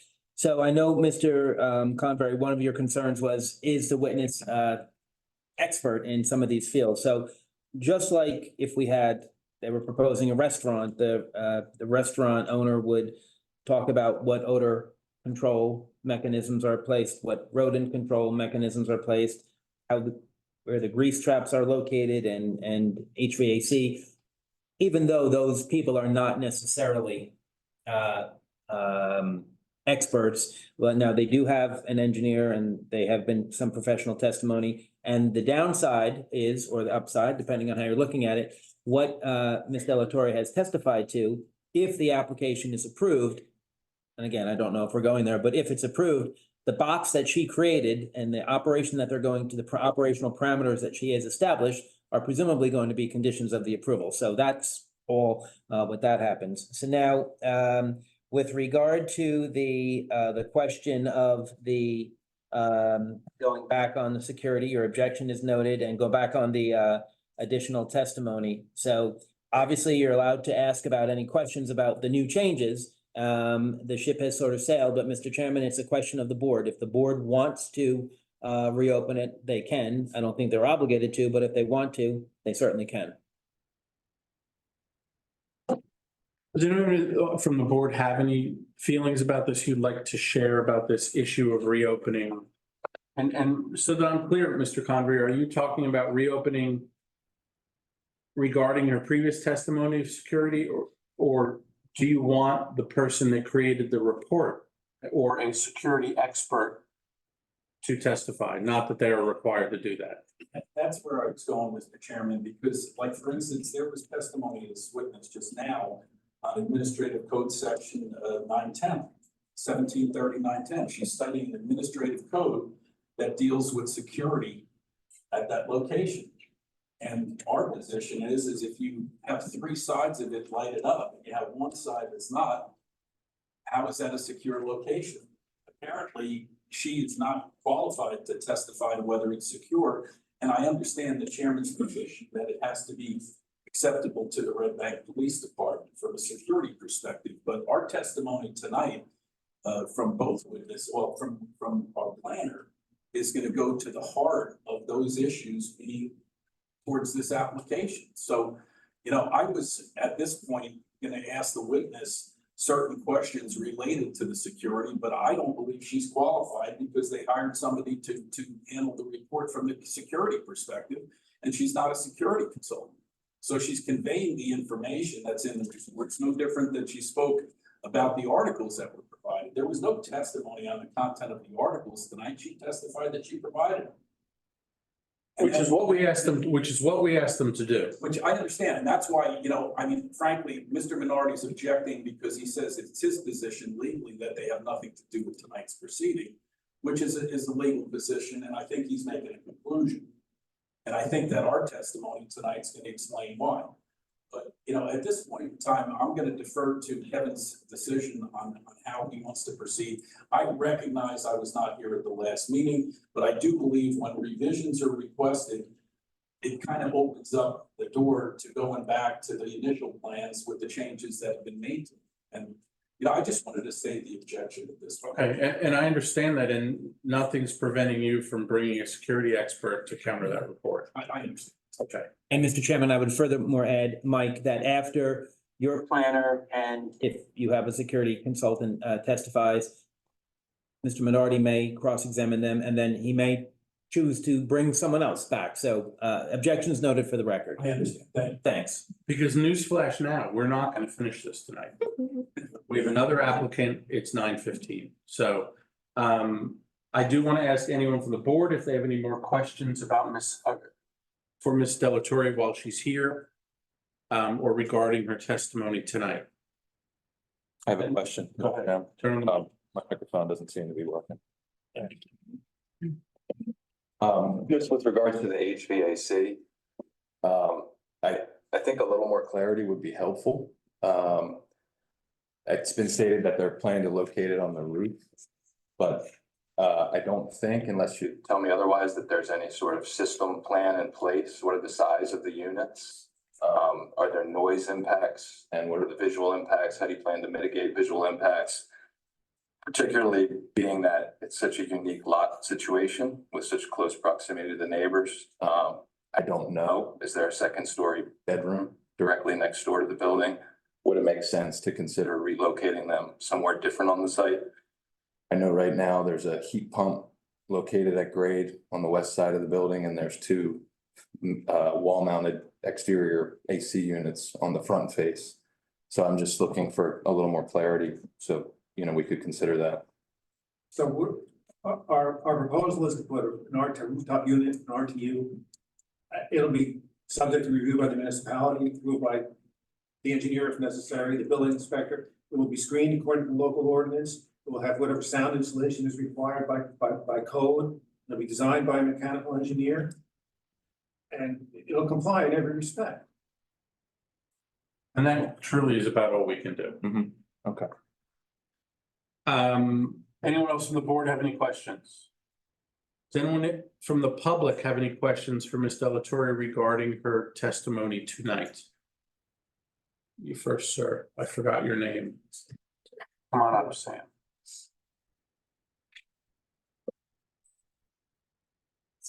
I know why I forgot your name, Sam, because I wrote Mr. Fix that now from last time. I think this is from Ms. Delatorre. I think you testified and you provided a couple of studies with regards to property values. Is that you? Yes. Okay. So the one from Rutgers, are you aware who wrote that? I'm going to object again, for the reason I stated in the beginning. My means is a courtesy and at the request of the board, they have nothing to do with this application.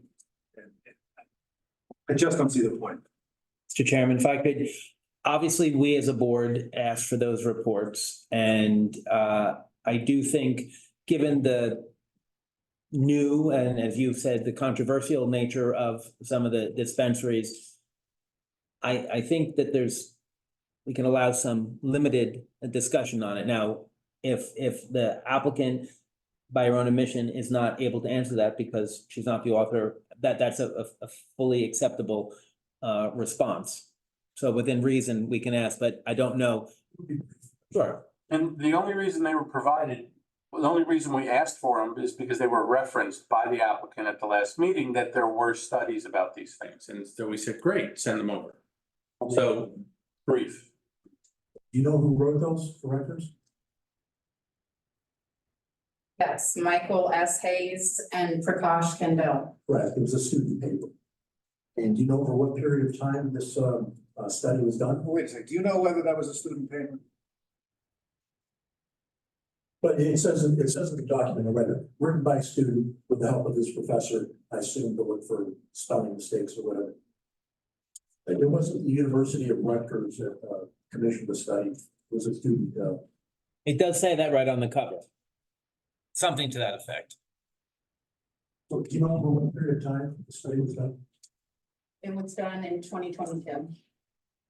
Okay, it was actually done, it was published in 2022, it was done in 2021 over a period of 9 months. It doesn't attribute the increase in prices to anything other than cannabis shops, which on its face, I think you would agree appears ridiculous, right? There's a lot of things that go into the price of a house. The other study was the Colorado study, which is much older, and I believe that has no bearing in New Jersey. Would you agree also that that study is of limited relevance to the cannabis operation in New Jersey? Correct. Would you agree that these two studies were cherry-picked?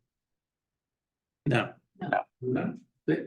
They provided what we asked. So they said they had studies that referenced these things. We asked them for them. That's all. Okay, fair enough. One other question, not to do with the study. A little while ago, you talked about security. You said people will not be allowed to loiter.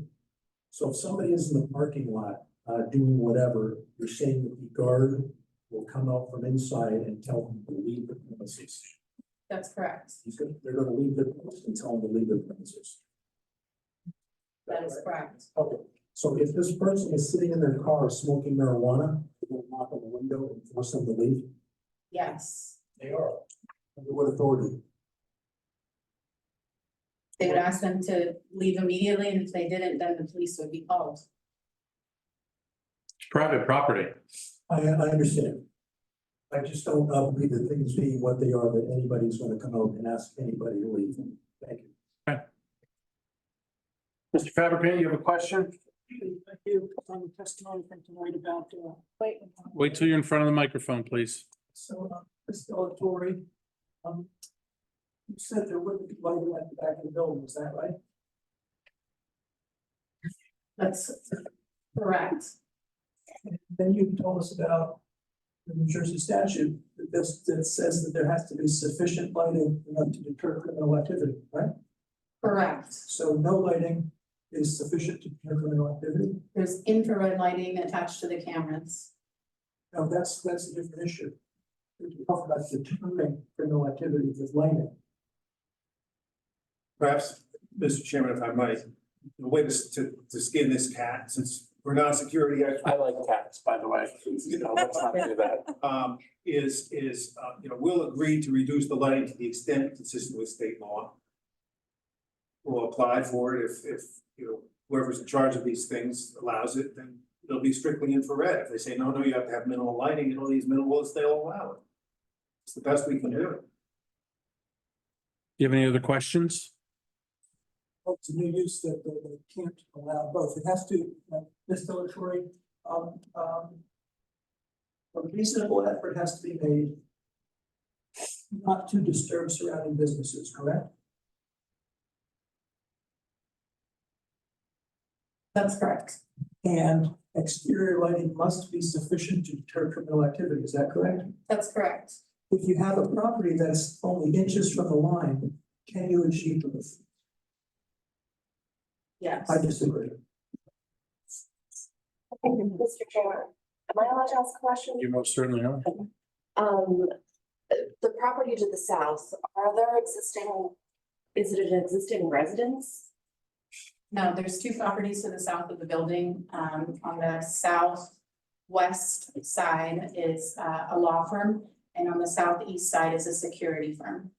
So I'm just wondering, is the lighting question moot? Because this is more so for lighting goes on at night. And I would assume lights go on at night. And so I would assume no one, unless it's a 24/7 legal firm, that no one's in that property. So I don't think anyone's gonna be interrupted with a light going off. Well, since the neighbor is here, Ms. Constantino, is the property that you own to the south of the subject property a residence in any way? It's not to say if I wanted to spend. Just speaking to the No, mic. speaking of the mic, I'm no ifs or future cases. It just, we want to get some clarification now. Is it a residence? It's an office, but it's zoned for BR1, so I don't think there's any prohibition to a family member spending the night there, me spending the night there. There are bathrooms located on both floors, and also the clients that come to see me deserve privacy. And from what I can see from the cameras, that being 5 inches from the property line means that my property, as much or as little as they say will be surveilled, is going to be surveilled. And to me, that is an invasion of privacy. The lights are a nuisance as well. And if they cut the lights, when I leave in the dark, I am not assured of the fact that someone's not gonna jump me. Thank you for answering the question. Anything else? I guess I'm just a little confused because she asked to not have the lights in the back of the property. But now she's saying the lights would serve safety. All right, I will not add to this. No, I did not So- ask for there to be no lights. I said the lights as required by the ordinance would constitute a nuisance. That's what I said. And it's gonna light up my property like a baseball field when that's a nuisance to me. I'm not looking for that, but I'm also not looking for a cannabis marijuana shop All right, to be surveilled on 3 sides and not the back side. I understand what you're saying. Jackie, what is the foot candle projection into the south property? You don't know that off the top of your head? I actually just had it up. It's 0.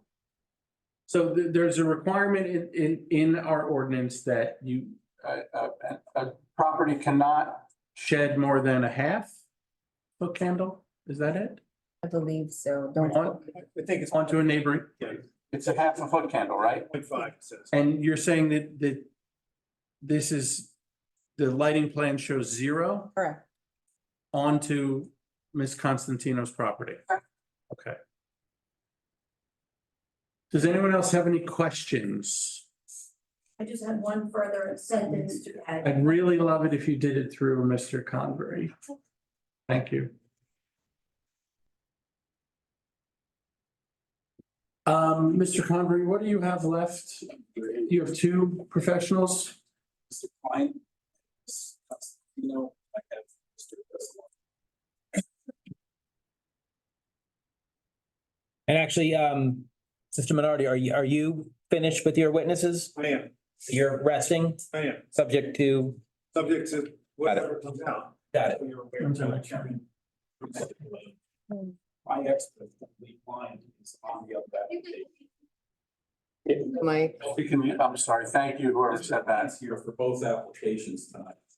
So if that has any reference to, I don't know what the other I see Mr. Anderson and Mr. Simpson here, but I don't know what that other application entails, but Mr.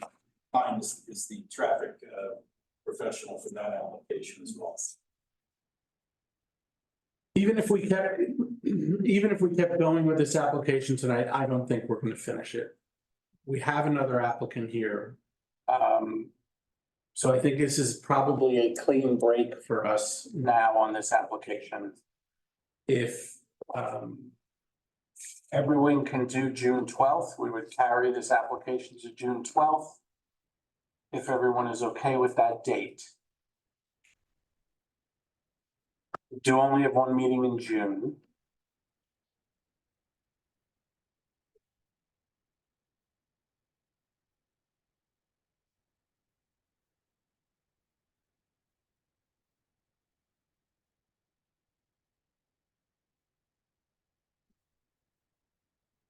You're so lucky.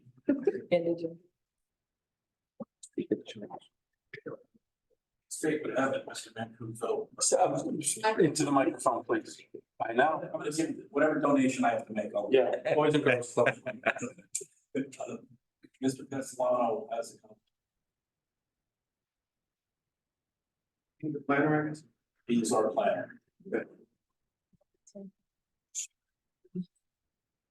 Mr. Minardi, do you have any conflicts on June 12th? I engineer might not make it, but he's not offering engineering testimony. I can't believe we need any, so it have to be a subsequent meeting. How about- Surprise me. How about July 10th?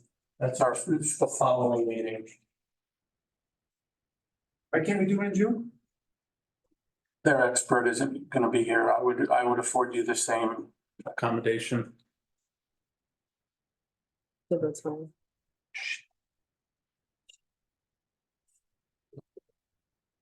July 10th works. Grandfather then? It could be a grandfather then.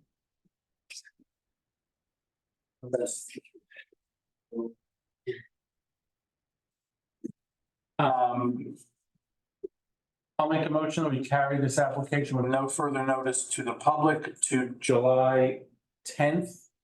Or second, Second. all in favor? Aye. Any objections? So ladies and gentlemen, just so that we're clear, we're gonna carry this application to July 10th. With no further notice to the public. This is your notice. If you'd like to come, you're welcome to come back then. And Mr. Chairman, just one last thing. For the record, Mr. Minardi, do you, on behalf of your client, consent to extend the time frame within which the board has to act? Extension from July 12th. Mr. Chairman. Or July 10th. the next regular meeting after that, should there be some type of power outage or something that happens, but It's a pretty big hardship, please understand. I know, and we appreciate that, but do we have your consent to extend? Yes, you have my. Thank you. I asked that the expert report from these two witnesses be filed not less than 10 days before the July 10th meeting. Yes. Mr. Convery, can you make that happen? What was that, 2 weeks before? 10 days. 10 days. And if you wouldn't mind, Mike, when you submit it to the board secretary or Shauna, you can copy me and copy Mr. Minardi on it. That would be appreciated. Absolutely. So I just want to be clear, you're Your requiring microphone? a written report, or Mr. Menard is requiring a written report because he was going to test. Just into the mic, Mike. The experts haven't prepared reports. Are you requiring written reports? No, I'm sorry. I mean, if they have reports, we're not requiring, you're welcome to, It was Mr. Minardi's request, so. I'm not requiring them. It would be helpful, so I would know if I'm gonna need rebuttal. Because if something surprising comes up and I don't have my expert here, then it's gonna be off to who knows when. We have a traffic expert, Lee Klein, and we have a planning expert who's prepared to put forth planning testimony. That's, I think, indication as to where we're going. So I think the question is, if your team is submitting reports, submit them 10 days in advance. Absolutely. I mean, all we can ask. Thank you. Thank you. Can I add a comment too? Yes, although yes. I just want to remind the public too that, the mayor and council has no current plans to be increasing the number of licenses that we're awarding in the borough right now. We've already given out 3, and there are no plans to give out another one. So hope that helps clear things up. Okay. Next up, Mr. Anderson, welcome. We have 1719 Broad Street, block 25, 10.02. Applicant 1719 Broad Street Realty LLC in the CCD2 zone. It's here for site plan approval. The applicant is seeking approval to change the use of the first floor of the existing building from an existing retail commercial use to a retail commercial use and primary food establishment, both of which are permitted in the zone. so Mr. Chairman, is there anyone here who had any questions or comments regarding the sufficiency of the notice they received? Don't see any. Do I? No, I do not. The board secretary and I reviewed the notice and found everything to be in order, so it'll be my opinion that we have jurisdiction to proceed tonight. And real briefly, we'll mark into the record A1 is the architectural plan prepared by some architects dated February 8th, 2024, last revised March 26th, 2024, 3 sheets. A2 is the survey prepared by Lakeland Surveying, June 27th, 2023. A3 is the Red Bank Green development checklist. A4 is the project narrative and request for site plan waiver. It's undated. A5 is the disclosure of ownership form. A6 is the application. A7 is the denial letter from our zoning officer dated January 30th, 2024. A8 is the email communication from John Anderson, the applicant's attorney, dated March 8th, 2024. A9 is a transmittal letter prepared by John Anderson. A10 is a trip generation calculation prepared by Klein Traffic Consultants dated April 26th. Sean, is there any environmental commission or shade tree memo that we have to submit? No. And we're last but not least, A11 is the T&M Associates Review Memorandum dated April 19th, 2024. Speaking of T&M, Jackie Derman, you're the board engineer, and Shauna Ebanks, you are a planner and the borough's director of community development. I always want to give her more and more titles, but Jackie and Shauna, do you both swear that the information and testimony you're about to provide, to the extent you provide any, will be the truth, the best of your knowledge, to help you God? Yes. Thank you. I just want to add that there were recommendations from the Historic Preservation Commission. HPC memo, we'll mark that A12. Is there a written form or no? Yes. Yes, it's the application. Got it. All right, good evening, Mr. Anderson, and just, Mr. Chairman, for the record, the disclosure of ownership form indicated that the 1719 Broad Street Realty LLC, the owners on John DeLeo, Robert DeLeo Family Trust, Anthony DeLay, Zachary Zabrowski, and Deborah DeLeo Zambrowski. Do those names bring any questions or comments or problems or issues about conflicts or potential conflicts? Okay, good evening, Mr. Anderson. Thank you for waiting. Evening, thank you for staying, and I will try to be as brief as I possibly can. It's a fairly straightforward application. It involves 17 Broad Street, an existing building that's probably well over 100 years old. It's a mixed-use building. You might know it as the former home of Coco Paris. That first floor unit has been vacant for a number of years with the closure of Coco Paris. The proposal is simply to change the use of the first floor. They're going to maintain a retail component, which ironically is proposed to be high-end shoes, kind of similar to what was there. That'll be 460 square feet. They're going to change the use of the remainder of the first floor to a primary food use of approximately 2,406 square feet. Both those uses are permitted in the zone. We're not expanding the building in any way. The majority of the renovations are interior to the site. There are some proposed renovations to the facade, specifically the first floor facade.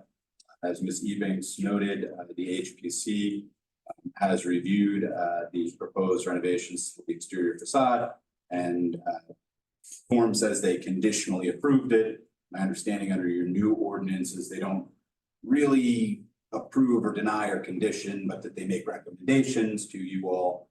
So I guess their recommendation is to approve it, perhaps subject to some of the conditions they talked about involving things like historic paint colors, the specific material for the entry foyer, a couple other little things that we'll get to on the record, but nothing major involving the side.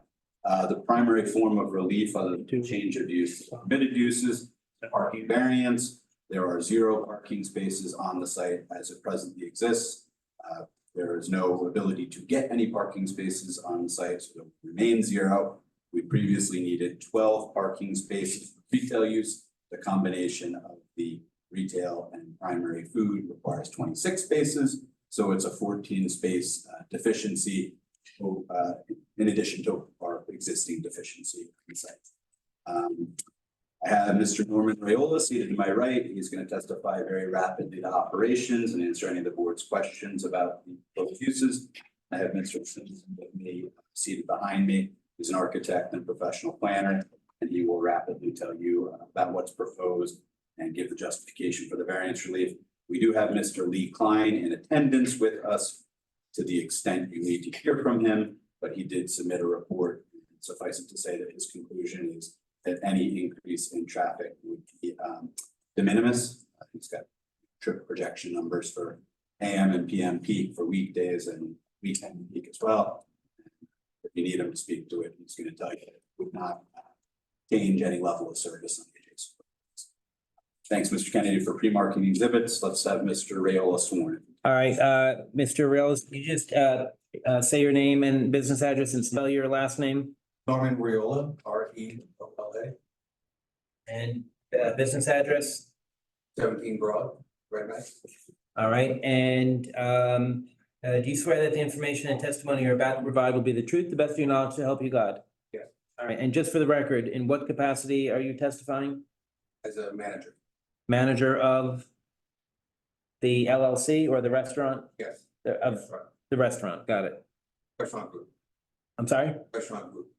So you're not the manager of the proposed restaurant, you're a manager for the owner or the group of owners? So not actually running the retail or food operations? Or are you testifying to that? Yes, sometimes I will be in charge of operations. Okay, He also manages another restaurant in town for the same group, so he's. Okay, Both fine. restaurants. Got it. Mr. Rayola, would you quickly tell the board about your experience in the restaurant industry? I've been in the restaurant business 25 years. I graduated from the Culinary Institute of America. Most recently, worked for Landry's restaurant group based out of Houston, 650 restaurants. I worked for Del Frisco's, Capital Grill. In my We got it. 25 years. You're good.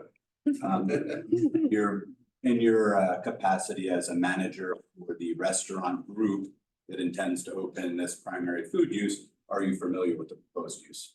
Operational details. Yes, yeah, we're looking to do a cafe style restaurant in 17 Broad. Are you likewise familiar with the general parameters of the proposed retail shoe store in the 460 square foot space? Yes, it's gonna be high-end women's shoes. Okay. Would you quickly tell us what the hours of operation for the retailer are proposed to be? He's gonna be generally of 10 to 8, I believe. About how many employees would be on site at any one time for the retail shoe use? Himself and maybe one other. Do you anticipate that there would be frequent deliveries or much refuse generated by a retail shoe store? Not by the retail store. Would they be able to utilize a shared refuse facility with the primary food use? Yes, absolutely. Seeing as how this is already retail and was last a high-end women's clothing or retail store, I think the board probably wants to hear a little bit more about the change to the restaurant. Would you tell the board about the proposed restaurant? We're gonna have 2 sections of the restaurant. We'll have a front bar and a back bar. The front bar will be a cafe. We'll be serving the same food throughout. We're gonna be light fare, paninis, hummus, meat and cheese, olive, things of that nature. We're not putting a hood in or anything like that. Simple food, but delicious food. In the back, we're gonna have a bar with the same food, a little more intimate atmosphere, sit down only, no standing, just a very quaint, calm, serene atmosphere. Are you going to have the same point of sale system for these 2 areas that you're talking about? Yes, we use Toast systems, that it's gonna be the system. One integrated operation, albeit 2 different vibes in the 2. Yes, areas? absolutely, it's one for sure. Same employees, same Same vendors. employees, same vendors, everything. I'm sorry, what was that, John? Same employees as what? Same employees and same vendors as between the front of the Got it. house and the back of the house. Could you briefly tell us about the proposed hours of operation for what you described as the cafe up front? The cafe up front is, we're gonna be open Sunday through Thursday, 11 to 10, and then Friday and Saturday, probably 11 to 12.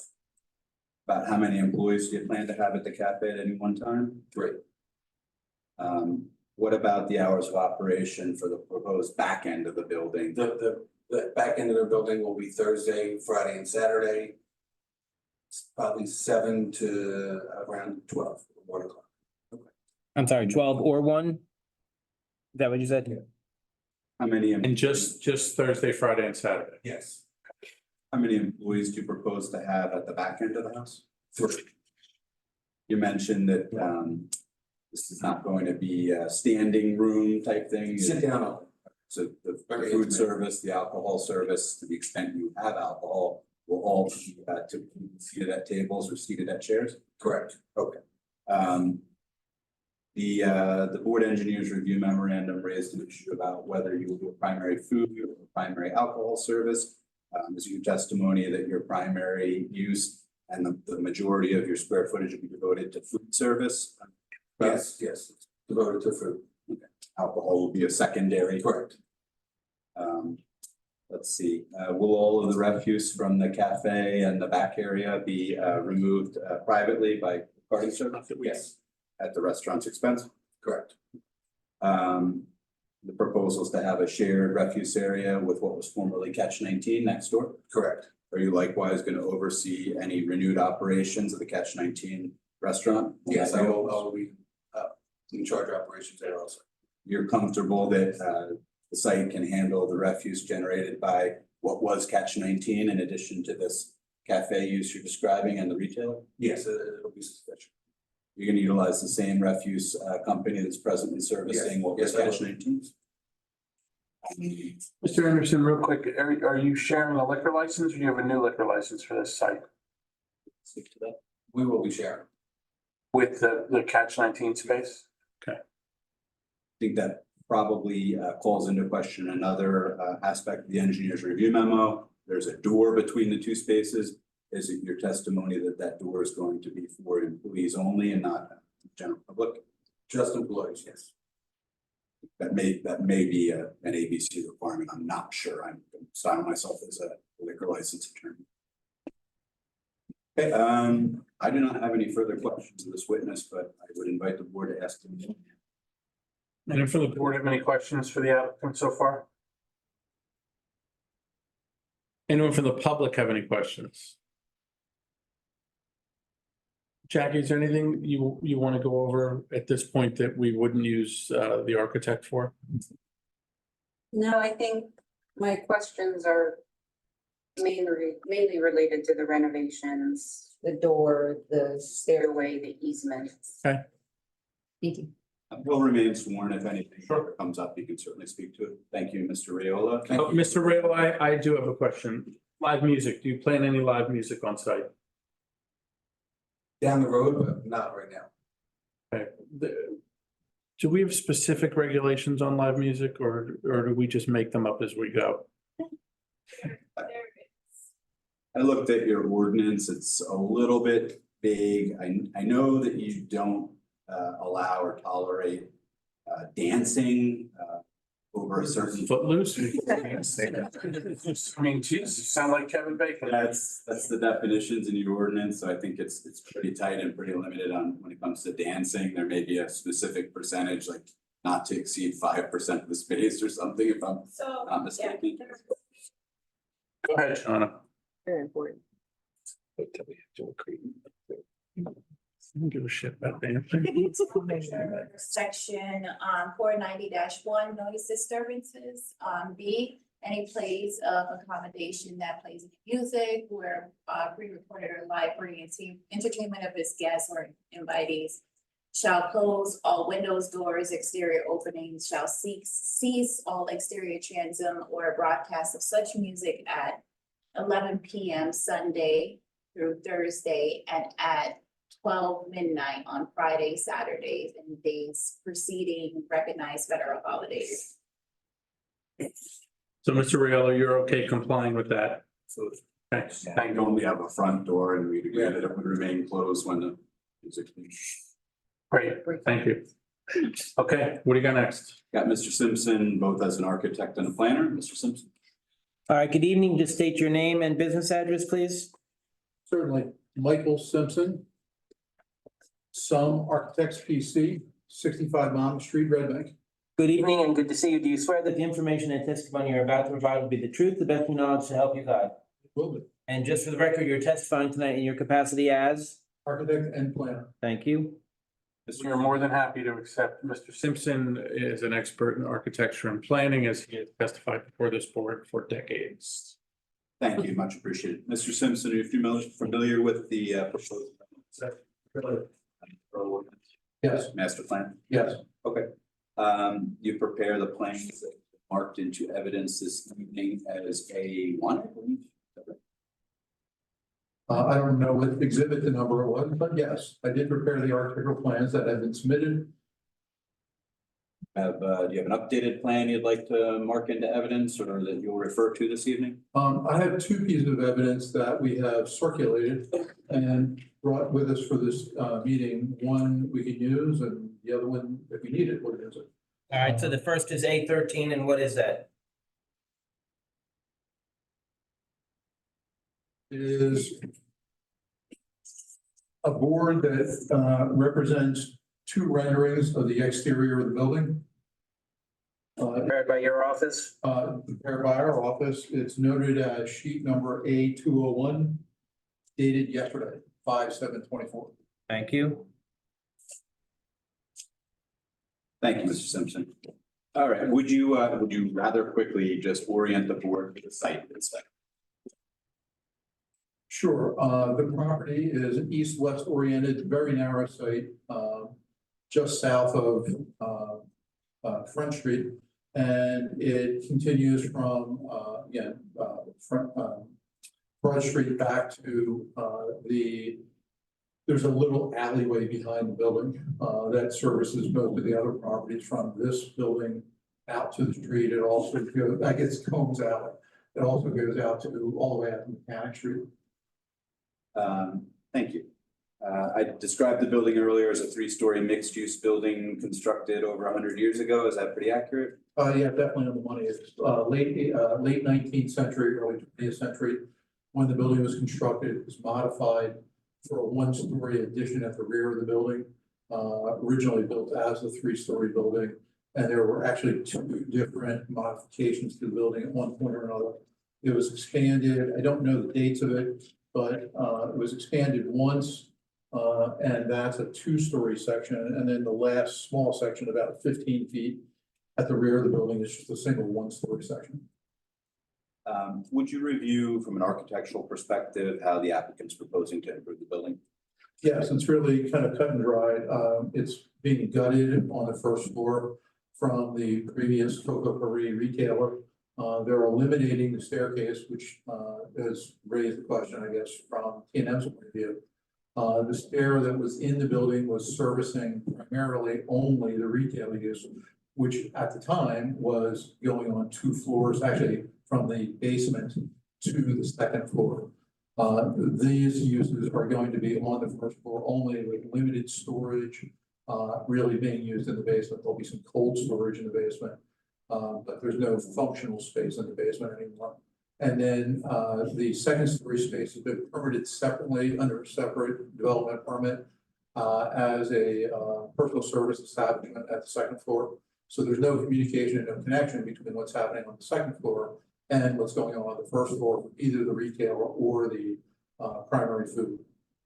A question arose as to how the second floor will be accessed in the future. Can you review that briefly? Yeah, it's actually the way it's been accessed right now. Years ago, under somebody, not me, an approval was granted for providing the access to the second and third floors of both this property as well as 19 Broad Street through a doorway and staircase that actually exists in 19 Broad Street. So a stair goes up, comes to the second floor. There is a communicating door between the two buildings on both 17 and 19.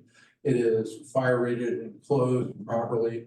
It's been permitted and constructed accordingly to the Red Bank Building Department specifications so that all fire ratings are handled between the two spaces. But it provides access for all three floors of both buildings at 17 and 19. There was just some discussion about maybe the possibility or the need for an easement. So you're understanding that the same exact entity owns both 17 and 19 Broad Street? That is correct. So the extent that from a planning perspective, you really don't need an easement to use your own property? That's correct. There was some concern. In fact, there's a very odd thing in the building code that actually calls for somehow or other recording an easement. But in this case, because it's the same owner on both properties, the easement's kind of a moot point. The property owner has agreed to take care of that, and we have provided documentation to the building department to satisfy that. I'll make a proffer to the board that as part of a prior approval, there's already an easement recorded allowing one building to use the staircase. On the other, if it needed to be revisited, we would. I just legally, you probably really can't give yourself an easement. You own both, you give the easement, it merges in, it's a nullity. And you can do the document, you report it, it doesn't have much legal application. Maybe it makes more sense if you ever severed the common ownership at the easement at that point. Okay. Jackie? I was gonna say, they're on two separate lots though. Owned by the same entity though. Correct. So wouldn't it just be easier to give the easement now, and if it transfers ownership, then. There is one already, we could do another one. Yeah, the Have it easement over exists. effect. The easement exists now. Then give us a copy, please. We can submit that as a condition of approval if the board were so inclined to approve. All right, Mr. Simpson, is the applicant proposing to increase lot coverage at all? No, All right, are they planning to alter, change, or amplify the utilities? no. All utilities exist, gas, electric, public sewer and water. Putting on your planner's hat, would you discuss the whatever variance relief may be required of the applicant? The primary variance relief really is the parking. There are others that are all existing nonconformities having to do with lot coverage, building coverage,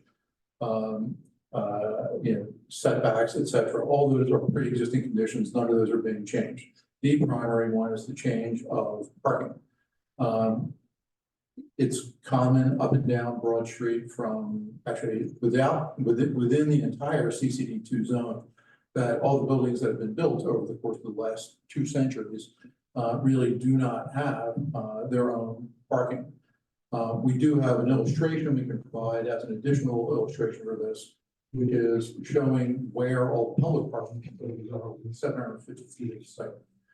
It's really ample. You've got, all the Mechanic Street, Wallace Street, White Street, English Plaza, the proposed new parking at the tennis court site. All these things are within 750 feet of the site. So there is ample parking for this type of use. And in fact, it's the type of use that's been encouraged both in the River Center as well as in the master plan itself. Just from a planning perspective, permitted uses, right? Correct. And then this is sort of the broad walk area of town.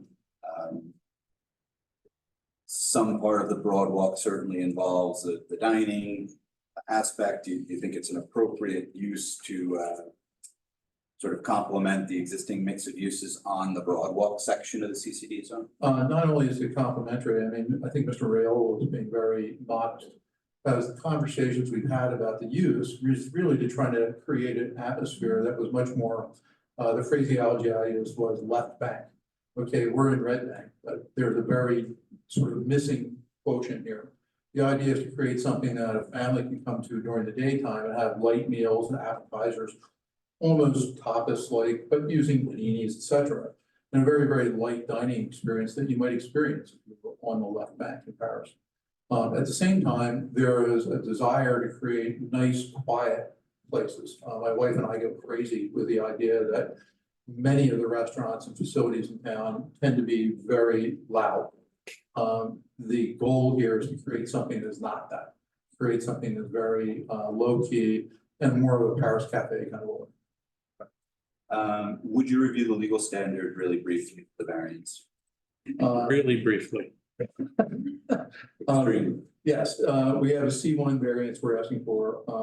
We can't do anything about the parking, and because we can't really do anything about the parking, we have to ask for this variance. There are ways in which this property is very peculiar, and in fact, exceptional practical difficulties would exist in trying to create parking on the site. You have to do radical damage to an existing 19th century building. The other is as it relates to a C2 variance, which is there are actual benefits. The building's been vacant for really pre-COVID to now. It's really a shame that such a prominent building that pretty much everybody enjoyed up and down the street, even if all you were was, window shopping, has become a vacancy along that strip. We know that the River Center is really looking strongly to make that a much more viable and active place. With the retailer keeping hours that have already been presented, we think that this is not only a good food use, but also a good retail use. And we really feel that it substantially outweighs any detriments to providing variance relief. Could it likewise qualify for a C2 variance? Yes, under the same issues. Some of the things that are doing involve aesthetics that harmonize with the remainder of Broad. Yes, we take with great seriousness the HPC's commentary. I did provide to Shauna just casually, we actually have done the color selections that HPC had asked for. I gave Shauna a copy of the HPC, of the color selection which come from the Williamsburg palette that they're looking for us to use. So we provided that, and the renderings are based upon that color selection from the Benjamin Moore Williamsburg selection. So you have aesthetics, the preservation of a historic site, which is a recognized planning benefit, and then the general welfare, which you identified, which was repurposing an existing vacant space that's run down. Yes, and additionally, as Mr. Rayola mentioned, we are also taking into account the fact that Conley is really kind of a messy place back there. And, or excuse me, Combs Alley is really kind of a messy place back there. So by providing a clear, understood area of refuse control at the back of 19, we also clean up the space that's happening currently behind 17 at the same time. So you shove it off to the one side, which is really to the south side, away from where the tightest part of Combs Alley is. We really think that that's a definite benefit. Do you see any substantial detriment to the public good, any impairment of the zone plan or zoning ordinance? No. I don't have further questions of this witness, but I'd ask the board certainly can explain. Mike, the HPC recommended replacing the lower facade. We are. You are. Again, in that rendering, as well as our original A200 sheet, everything from the existing cornice line down is being redone. Okay. As far as the facade is concerned. We're still working out the glass. We just hired mechanical engineers this week, so we're still working through exactly how the systems are gonna work. But the idea is to create the facade that you see in that rendering A201. And their comments, they were thoughtful. They really wanted some foyer detailing, some molding details to continue into the foyer, the historic colors. And Yes, all that. transoms over the doors. Yeah, so there's a little part that was confusing to HPC that we can clarify here, but again, we're welcome to come back to the other meeting and clarify that further there. There was, in the way the building exists now, and if I can point to A201 here. In the way the building exists now, above the entry doorway, which happens kind of off center on the building, there is a transom panel above here. But because you look at this as a flat elevation, you can't actually see the glass transom panel that happens behind the sign panel. So that transom will exist above these doors. You just can't see it in the way the renders are presented. Again, we're looking at how this glass will be handled. There were some existing mechanical systems and things up in this area. We're trying to get those out of there if we can. But again, the HVAC engineers have just been retained this week. So I can't tell you exactly what's happened with that area, right, just yet. Jackie, anything else from your letter of any concern? Yeah, just section 3.4, are you complying with the requirements? I'm sorry, I don't have your letter immediately in front of me. Thank you. Oh, yes, so we're gonna create a trash and recycling area.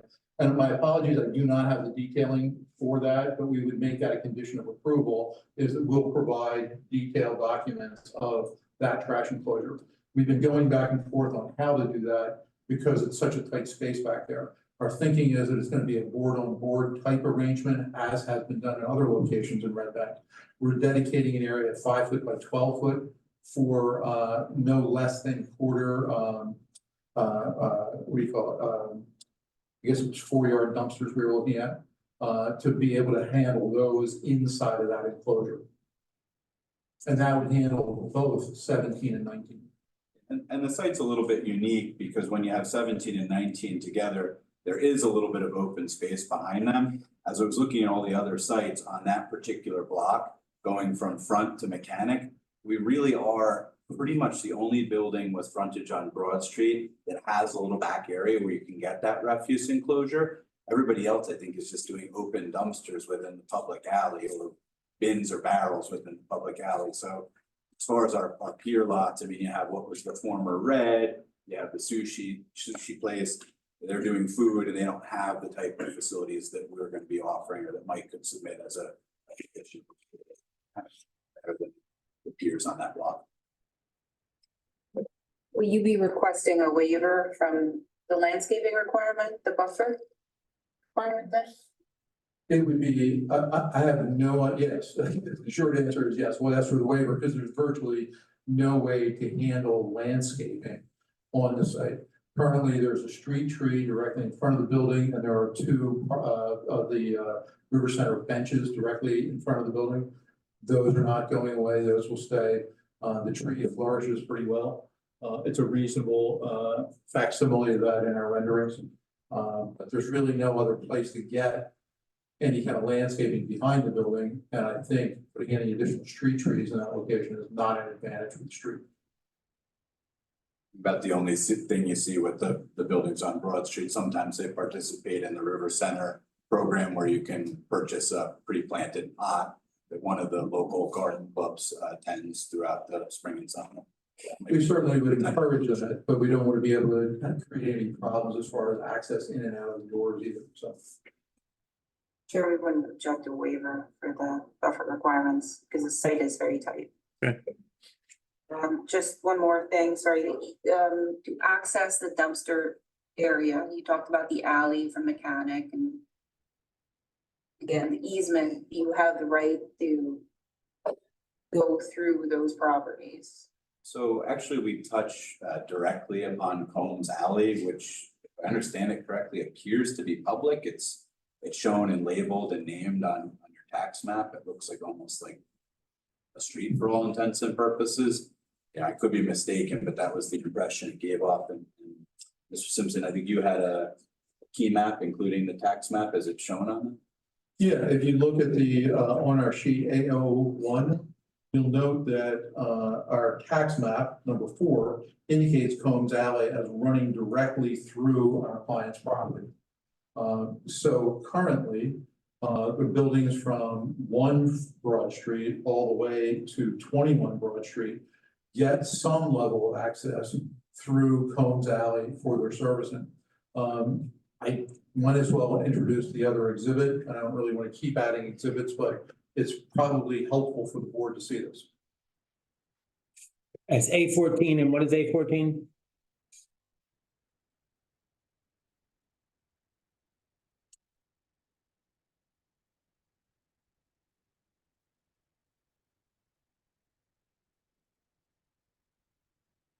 A14 is a sheet prepared by my office based upon a Google area photo of this section of Red Bank.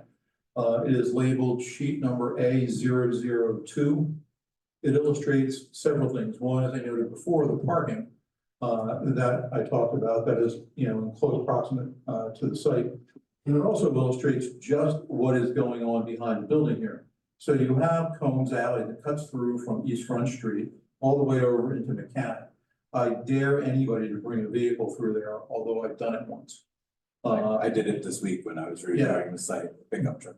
Fortunately, because there are these common ownership properties here, we have the old Kislin's building, for example, has an actual parking lot here, but you can't access that parking lot without coming through our lot.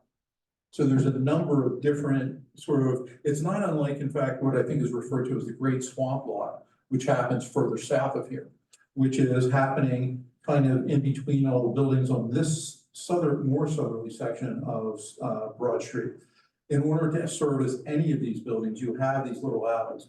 The vendor that currently does Catch 19 site knows this site well and has brought their vehicles here and has been doing that for years. They will continue to be the vendor that is doing the pickup and trash collection and refuse, as well as the recycling from that location. They can come in here, they can do their turns, they can turn around and get back out to Front Street. There's really no functional alternative. I mean, you've got Broadwalk now codified for much of the year where you couldn't do deliveries there even if you tried. You'd have to double park people in. There's bollards that prevent you for much of the year. And much of Mechanic Street is striped for the hook and ladder there to. Yeah, again, Broadwalk takes up one X amount of months of the year, so the functionality of the business can operate on Broad Street when Broadwalk is closed, of course.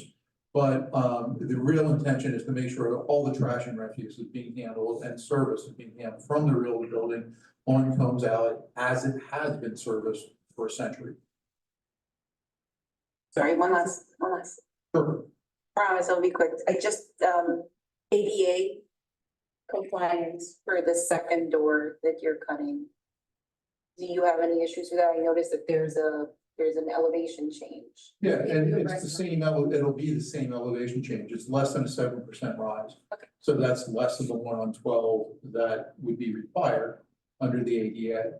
So the front door is the ADA access. ADA access for parking spaces, things like that is kind of a moot point. We can't provide any parking, so we certainly can't provide an ADA space. Trying to provide it at the rear of the building would be absolutely, I think, foreign to the ADA at this point. So you have to work with parking that's available. Right now, there are some ADA spaces on Broad Street, but obviously during the time of Broadwalk, it would not be available. Yeah, I was referring just more to the building being. Yeah, no, we have to, and the exact elevation between the street and the building itself will remain the same with the same level of pitch. So it's about a 4-inch pitch and about 5 feet from the front door out to the change on the property line. Anyone from the board have any questions for the applicant? Mr. Simpson? Anyone from the public have any questions or comments regarding this application as we're right about that time? Other than I do like the rent. Into the microphone, do you like it? Into the Yeah. microphone? But I do like the renderings of the facade. It's a nice addition. Thank you. Seeing no public comment, I'd like to make a motion to close the public portion of the meeting. Is there a second? Second. All in favor? Aye. Do you have anything else, Mr. Anderson? In the interest of the board's time, I would reserve on any kind of summation. You get paid if you don't talk? Okay, then. He spoke. Okay, he spoke. He sliced tonight, right? It's even better. Shut up and take the money. We brought them out of an abundance of caution. There was a request for the traffic report. I will say, your ordinance doesn't seem to require a traffic report. You're seeking a change that only triggers a variance of 15 spaces or less. We're at 15, so it was really provided as a courtesy. Does anyone from the board have any interest in making a motion regarding this application?